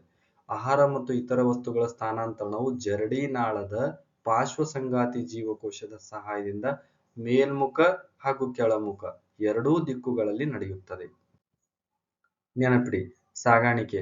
ಹೃದಯ ಆಕ್ಸಿಜನ್ ಸಮೃದ್ಧ ರಕ್ತವನ್ನು ಕಾರ್ಬನ್ ಡೈಆಕ್ಸೈಡ್ ಯುಕ್ತ ರಕ್ತದೊಂದಿಗೆ ಮಿಶ್ರಣವಾಗದಂತೆ ತಡೆಯಲು 4 ಕೊನೆಯನ್ನು ಹೊಂದಿದೆ. ಆಕ್ಸಿಜನ್ ಸಮೃದ್ಧ ರಕ್ತ ಮೊದಲ ಎಡ ಹೃತ್ಕರ್ಣಕ್ಕೆ ಬರುತ್ತದೆ. ಅದನ್ನು ಸಂಕೋಚಿಸಿದಾಗ ಎಡ ಹೃತ್ಕಕ್ಷಿಗೆ ದೇಹದೊಳಗೆ ಪಂಪ್ ಆಗುತ್ತದೆ. ಬಲಭಾಗದ ಮೇಲಿನ ಕೊನೆ ಬಲ ಹೃತ್ಕರ್ಣ ಹಿಗ್ಗಿದಾಗ ಆಕ್ಸಿಜನ್ ರಹಿತ ರಕ್ತವು ಬಲ ಹೃತ್ಕಕ್ಷಿಗೆ ಬರುತ್ತದೆ. ಆಕ್ಸಿಜನ್ ಪೂರಿತಗೊಳಿಸಲು ಶ್ವಾಸಕೋಶಗಳಿಗೆ ಪಂಪ್ ಮಾಡುತ್ತದೆ. ರಕ್ತ ಹಿಮ್ಮುಖವಾಗಿ ಹರಿಯದಂತೆ ಕವಾಟಗಳು ನಿಯಂತ್ರಿಸುತ್ತದೆ. ಪಕ್ಷಿಗಳು ಮತ್ತು ಸ್ತನಿಗಳಿಗೆ ಹೆಚ್ಚಿನ ಶಕ್ತಿ ಅವಶ್ಯಕತೆ ಇರುವುದರಿಂದ ಆಕ್ಸಿಜನ್ ಯುಕ್ತ ರಕ್ತ ಮತ್ತು ಆಕ್ಸಿಜನ್ ರಹಿತ ರಕ್ತ ಪ್ರತ್ಯೇಕವಾಗಿರುವುದು ಸಹಾಯಕವಾಗಿದೆ. ದೇಹದ ಉಷ್ಣತೆ ಕಾಪಾಡಿಕೊಳ್ಳಲು ನಿರಂತರವಾಗಿ ಶಕ್ತಿ ಬಳಸುತ್ತವೆ. ಉಭಯವಾಸಿ ಮತ್ತು ಸರೀಸೃಪ 3 ಕೋಣೆಯ ಹೃದಯ ಸ್ವಲ್ಪ ಮಿಶ್ರಣವಾಗುವುದನ್ನು ತಡೆದುಕೊಳ್ಳುತ್ತವೆ. ಮನುಷ್ಯರಂತೆ ರಕ್ತವು ಪ್ರತಿಯೊಂದು ಪರಿಚಲನೆಗೆ 2 ಬಾರಿ ಹೃದಯವನ್ನು ಹಾದು ಹೋಗುತ್ತದೆ. ಇದನ್ನು ಇಮ್ಮಡಿ ಪರಿಚಲನೆ ಎನ್ನುವರು. ಅಪಧಮನಿಗಳು ರಕ್ತವನ್ನು ಹೃದಯದಿಂದ ದೇಹದ ವಿವಿಧ ಅಂಗಗಳಿಗೆ ಕೊಂಡೊಯ್ಯುತ್ತವೆ. ರಕ್ತವು ಹೆಚ್ಚು ಒತ್ತಡದಲ್ಲಿ ಹೊರಹೊಮ್ಮುವುದರಿಂದ ದಪ್ಪವಾದ ಸ್ಥಿತಿಸ್ಥಾಪಕ ಭಿತ್ತಿಯನ್ನು ಹೊಂದಿದೆ. ಅಭಿಧಮನಿಗಳು ವಿಭಿನ್ನ ಅಂಗಗಳಿಂದ ರಕ್ತವನ್ನು ಸಂಗ್ರಹಿಸಿ ಹೃದಯಕ್ಕೆ ಮರಳಿ ತರುತ್ತವೆ. ರಕ್ತವು ಒತ್ತಡದಲ್ಲಿ ಇರುವುದಿಲ್ಲ, ಆದರೆ ಕವಾಟಗಳನ್ನು ಹೊಂದಿದೆ. ಈ ಕವಾಟವು ರಕ್ತವು ಕೇವಲ ಒಂದು ದಿಕ್ಕಿನಲ್ಲಿ ಹರಿಯಲು ಬಿಡುತ್ತದೆ. ಲೋಮನಾಳಗಳು ಅತ್ಯಂತ ಸಣ್ಣ ನಾಳಗಳು ಒಂದು ಜೀವಕೋಶದಷ್ಟು ದಪ್ಪ ಭಿತ್ತಿಯನ್ನು ಹೊಂದಿದ್ದು ಇದನ್ನು ಲೋಮನಾಳಗಳು ಎನ್ನುವರು. ಅಪಧಮನಿ, ಲೋಮನಾಳ, ಅಭಿಧಮನಿಗಳು ಅಂಗ ಅಥವಾ ಅಂಗಾಂಶ ಹೊರಗೆ. ಕಿರುತಟ್ಟೆಗಳು ರಕ್ತ ಹೆಪ್ಪುಗಟ್ಟಲು ಸಹಾಯ ಮಾಡುತ್ತವೆ. ದುಗ್ಧರಸ ಅಂಗಾಂಶದ ರಕ್ತದಲ್ಲಿನ ಪ್ಲಾಸ್ಮಾದಂತೆ ಇರುತ್ತದೆ, ಆದರೆ ಬಣ್ಣರಹಿತವಾಗಿದ್ದು ಕಡಿಮೆ ಪ್ರೋಟೀನ್ ಹೊಂದಿರುತ್ತದೆ. ದುಗ್ಧರಸ, ದುಗ್ಧ ಲೋಮನಾಳ, ದುಗ್ಧನಾಳ, ಅಭಿಧಮನಿ. ಸಸ್ಯಗಳಲ್ಲಿ ಸಾಗಾಣಿಕೆ. ಗಾಳಿ, ಕಾರ್ಬನ್ ಡೈಆಕ್ಸೈಡ್, ಮಣ್ಣು, ನೈಟ್ರೋಜನ್, ಫಾಸ್ಫರಸ್, ಖನಿಜಗಳು, ಮಣ್ಣಿನ ಸಂಪರ್ಕದಲ್ಲಿರುವ ಅಂಗಗಳು ಮತ್ತು ಕ್ಲೋರೋಫಿಲ್ ಹೊಂದಿರುವ ಅಂಗಗಳ ನಡುವಿನ ಅಂತರ ಕಡಿಮೆ ಇದ್ದರೆ ಸಸ್ಯದ ಎಲ್ಲಾ ಭಾಗಗಳಿಗೆ ವಿಸರಣೆಗೊಳ್ಳುತ್ತವೆ. ಆದರೆ ಅಂತರ ಹೆಚ್ಚಾದರೆ ವಿಸರಣೆ ಸಾಕಾಗುವುದಿಲ್ಲ. ಅಲ್ಲಿ ಕ್ಸೈಲಮ್ ಮತ್ತು ಫ್ಲೋಯಂ ಅವಶ್ಯಕತೆ ಇದೆ. ಕ್ಸೈಲಮ್ ನೀರು ಸಾಗಿಸುವ ಅಂಗಾಂಶ. ಮಣ್ಣಿನ ಸಂಪರ್ಕದಲ್ಲಿರುವ ಬೇರುಗಳು ನೀರು ಮತ್ತು ಅಯಾನುಗಳನ್ನು ಹೀರಿಕೊಳ್ಳುತ್ತವೆ. ಬಾಷ್ಪ ವಿಸರ್ಜನೆಯಿಂದ ಪತ್ರರಂಧ್ರಗಳ ಮೂಲಕ ನಷ್ಟವಾದ ನೀರು ಎಲೆಗಳಲ್ಲಿ ಶೋಷಣೆಯನ್ನು ಉಂಟು ಮಾಡುತ್ತದೆ. ಇದು ನೀರು ಮತ್ತು ಅದರಲ್ಲಿ ಕರಗಿರುವ ಲವಣಗಳ ಹೀರುವಿಕೆ ಮತ್ತು ಅವುಗಳ ಮೇಲ್ಮುಖ ಚಲನೆಗೆ ಬಲವನ್ನು ಒದಗಿಸುತ್ತದೆ. ಫ್ಲೋಯಂ ಆಹಾರ ಸಾಗಿಸುವ ಅಂಗಾಂಶ. ಸಸ್ಯಗಳ ಆಹಾರ ವಸ್ತುಗಳ ಸ್ಥಾನಾಂತರಣ ಕ್ರಿಯೆಯು ಫ್ಲೋಯಂ ಅಂಗಾಂಶದಲ್ಲಿ ಜರುಗುತ್ತದೆ. ಆಹಾರ ಮತ್ತು ಇತರ ವಸ್ತುಗಳ ಸ್ಥಾನಾಂತರಣವು ಜರಡಿ ನಾಳದ ಪಾರ್ಶ್ವಸಂಗಾತಿ ಜೀವಕೋಶದ ಸಹಾಯದಿಂದ ಮೇಲ್ಮುಖ ಮತ್ತು ಕೆಳಮುಖ ಎರಡೂ ದಿಕ್ಕುಗಳತ್ತ ನಡೆಯುತ್ತದೆ. ಅಭಿಸರಣ ಒತ್ತಡದಿಂದ ಈ ಕ್ರಿಯೆ ಸಾಧಿಸಲಾಗುತ್ತದೆ. ವಿಸರ್ಜನೆ. ದ್ಯುತಿಸಂಶ್ಲೇಷಣೆ ಅಥವಾ ಉಸಿರಾಟದ ಸಮಯದಲ್ಲಿ ಉತ್ಪತ್ತಿಯಾದ ಅನಿಲ ತ್ಯಾಜ್ಯಗಳನ್ನು ಜೀವಿಗಳು ಹೇಗೆ ಹೊರಹಾಕುತ್ತವೆ ಎಂಬುದನ್ನು ಈಗಾಗಲೇ ನಾವು ಚರ್ಚಿಸಿದ್ದೇವೆ. ಇತರೆ ಚಯಾಪಚಯ ಚಟುವಟಿಕೆಗಳು ಉತ್ಪತ್ತಿ ಮಾಡುವ ನೈಟ್ರೋಜನ್ ಯುಕ್ತ ವಸ್ತುಗಳನ್ನು ಹೊರಹಾಕುವ ಅಗತ್ಯವಿದೆ. ಈ ಹಾನಿಕಾರಕ ಚಯಾಪಚಯ ತ್ಯಾಜ್ಯಗಳನ್ನು ದೇಹದಿಂದ ಹೊರಹಾಕುವ ಜೈವಿಕ ಪ್ರಕ್ರಿಯೆಯನ್ನು ವಿಸರ್ಜನೆ ಎಂದು ಕರೆಯುವರು. ವಿಭಿನ್ನ ಜೀವಿಗಳು ಇದನ್ನು ಮಾಡಲು ವಿವಿಧ ತಂತ್ರಗಳನ್ನು ಬಳಸುತ್ತವೆ. ಬಹಳಷ್ಟು ಏಕಕೋಶ ಜೀವಿಗಳು ಈ ತ್ಯಾಜ್ಯಗಳನ್ನು ದೇಹದಿಂದ ಸುತ್ತಲಿನ ನೀರಿಗೆ ಸರಳ ವಿಸರಣೆಯಿಂದ ಹೊರಹಾಕುತ್ತವೆ. ಸಂಕೀರ್ಣ ಬಹುಕೋಶೀಯ ಜೀವಿಗಳು ಇದೇ ರೀತಿ ಕ್ರಿಯೆಯನ್ನು ನಿರ್ವಹಿಸಲು ನಾವು ಇತರ ಪ್ರಕ್ರಿಯೆಗಳಲ್ಲಿ ನೋಡಿರುವಂತೆ ವಿಶಿಷ್ಟ ಅಂಗಗಳನ್ನು ಬಳಸುತ್ತವೆ. ಮನುಷ್ಯರಲ್ಲಿ ವಿಸರ್ಜನೆ. ಮನುಷ್ಯರ ವಿಸರ್ಜನಾಂಗವು ಒಂದು ಜೊತೆ ಮೂತ್ರಪಿಂಡಗಳು, ಒಂದು ಜೊತೆ ಮೂತ್ರನಾಳಗಳು, ಒಂದು ಮೂತ್ರಕೋಶ ಮತ್ತು ಒಂದು ಮೂತ್ರದ್ವಾರವನ್ನು ಒಳಗೊಂಡಿದೆ. ಮೂತ್ರಪಿಂಡಗಳು ಉದರ ಭಾಗದ ಬೆನ್ನುಮೂಳೆ ಎರಡೂ ಪಾರ್ಶ್ವಗಳಲ್ಲಿ ಒಂದೊಂದರಂತೆ ಇವೆ. ಮೂತ್ರವು ಮೂತ್ರಪಿಂಡಗಳಲ್ಲಿ ಉತ್ಪತ್ತಿಯಾಗಿ ಮೂತ್ರನಾಳಗಳ ಮೂಲಕ ಹರಿದು ಮೂತ್ರದ್ವಾರದ ಮೂಲಕ ವಿಸರ್ಜನೆಯಾಗುವವರೆಗೂ ಮೂತ್ರಕೋಶದಲ್ಲಿ ಸಂಗ್ರಹವಾಗುತ್ತದೆ. ಮೂತ್ರ ಹೇಗೆ ಉತ್ಪತ್ತಿಯಾಗುತ್ತದೆ? ರಕ್ತದಿಂದ ತ್ಯಾಜ್ಯ ವಸ್ತುಗಳು ಸೋಸಿ ಹೊರತೆಗೆಯುವುದು ಮೂತ್ರ ತಯಾರಿಕೆಯ ಉದ್ದೇಶವಾಗಿದೆ. ಶ್ವಾಸಕೋಶಗಳಲ್ಲಿ ರಕ್ತದಿಂದ ಕಾರ್ಬನ್ ಡೈಆಕ್ಸೈಡ್ ಅನ್ನು ತೆಗೆದುಹಾಕುವಂತೆ ಮೂತ್ರಪಿಂಡಗಳಲ್ಲಿ ರಕ್ತದಿಂದ ಯೂರಿಯಾ ಅಥವಾ ಯೂರಿಕ್ ಆಮ್ಲಗಳಂತಹ ನೈಟ್ರೋಜನ್ ಯುಕ್ತ ತ್ಯಾಜ್ಯಗಳನ್ನು ತೆಗೆದುಹಾಕಲಾಗುತ್ತದೆ. ಮೂತ್ರಪಿಂಡಗಳಲ್ಲಿರುವ ಮೂಲಭೂತ ಸೋಸುವ ಘಟಕಗಳೆಂದರೆ ಶ್ವಾಸಕೋಶಗಳಲ್ಲಿರುವಂತಹ ಅತ್ಯಂತ ತೆಳುವಾದ ಭಿತ್ತಿಯನ್ನು ಹೊಂದಿರುವ ಲೋಮನಾಳಗಳ ಗುಂಪು ಎಂಬುದು ಆಶ್ಚರ್ಯವಲ್ಲ. ಮೂತ್ರಪಿಂಡದಲ್ಲಿರುವ ಪ್ರತಿಯೊಂದು ಲೋಮನಾಳಗಳ ಗುಂಪು ಸೋಸಲ್ಪಟ್ಟ ದ್ರವವನ್ನು ಸಂಗ್ರಹಿಸುವ ಬಟ್ಟಲಿನಾಕಾರದ ತುದಿ ಇರುವ ಒಂದು ನಾಳದ ಸಂಪರ್ಕದಲ್ಲಿ ಇರುತ್ತದೆ. ಪ್ರತಿಯೊಂದು ಮೂತ್ರಪಿಂಡವು ನೆಫ್ರಾನ್ಗಳೆಂದು ಕರೆಯಲ್ಪಡುವ ಒತ್ತೊತ್ತಾಗಿ ಜೋಡಿಸಲ್ಪಟ್ಟ ಈ ಸೋಸುವ ಘಟಕಗಳನ್ನು ಭಾರೀ ಸಂಖ್ಯೆಯಲ್ಲಿ ಹೊಂದಿವೆ. ಪ್ರಾರಂಭಿಕ ಹಂತದ ಸೋಸುವಿಕೆಯಲ್ಲಿ ಶೋಧಿಸಲ್ಪಟ್ಟ ಗ್ಲೂಕೋಸ್, ಅಮೈನೋ ಆಮ್ಲ, ಲವಣಗಳು ಮತ್ತು ಹೆಚ್ಚಿನ ಪ್ರಮಾಣದ ನೀರಿನಂಥ ಆಯ್ದ ಕೆಲವು ವಸ್ತುಗಳು ಮೂತ್ರನಾಳದಲ್ಲಿ ಮುಂದೆ ಹರಿದಂತೆ ಪುನಃ ಹೀರಲ್ಪಡುತ್ತವೆ.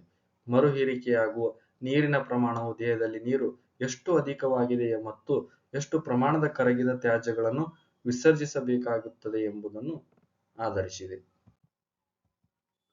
ಪ್ರತಿಯೊಂದು ಮೂತ್ರಪಿಂಡದಲ್ಲಿ ಉತ್ಪತ್ತಿಯಾದ ಮೂತ್ರವು ಅಂತಿಮವಾಗಿ ಮೂತ್ರಪಿಂಡಗಳಲ್ಲಿ ಮೂತ್ರಕೋಶಕ್ಕೆ ಸಂಪರ್ಕಿಸುವ ಮೂತ್ರನಾಳ ಎಂಬ ಉದ್ದನೆಯ ನಾಳವನ್ನು ಪ್ರವೇಶಿಸುತ್ತದೆ.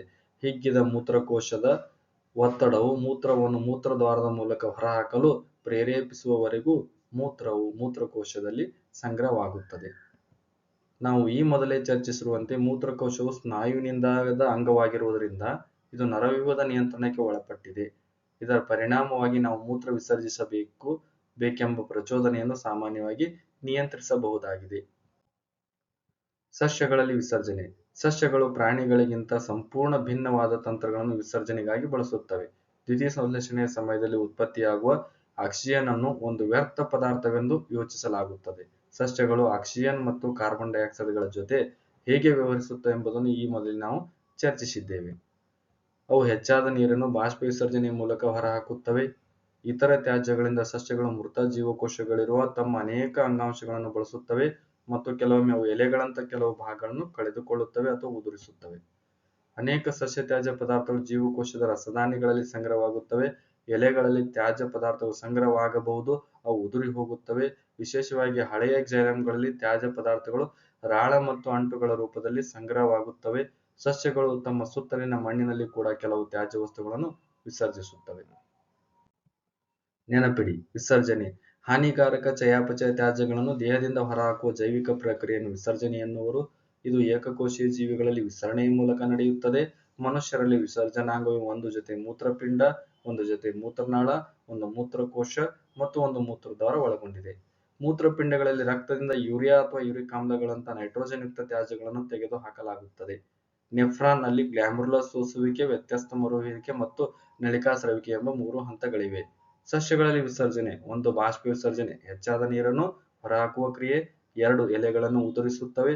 3. ರಾಳ ಮತ್ತು ಅಂಟುಗಳ ರೂಪದಲ್ಲಿ ಸಂಗ್ರಹವಾಗುತ್ತದೆ. 4. ಮಣ್ಣಿಗೆ ತ್ಯಾಜ್ಯ ವಸ್ತುಗಳ ವಿಸರ್ಜನೆ ಮಾಡುತ್ತವೆ. ಧನ್ಯವಾದಗಳು.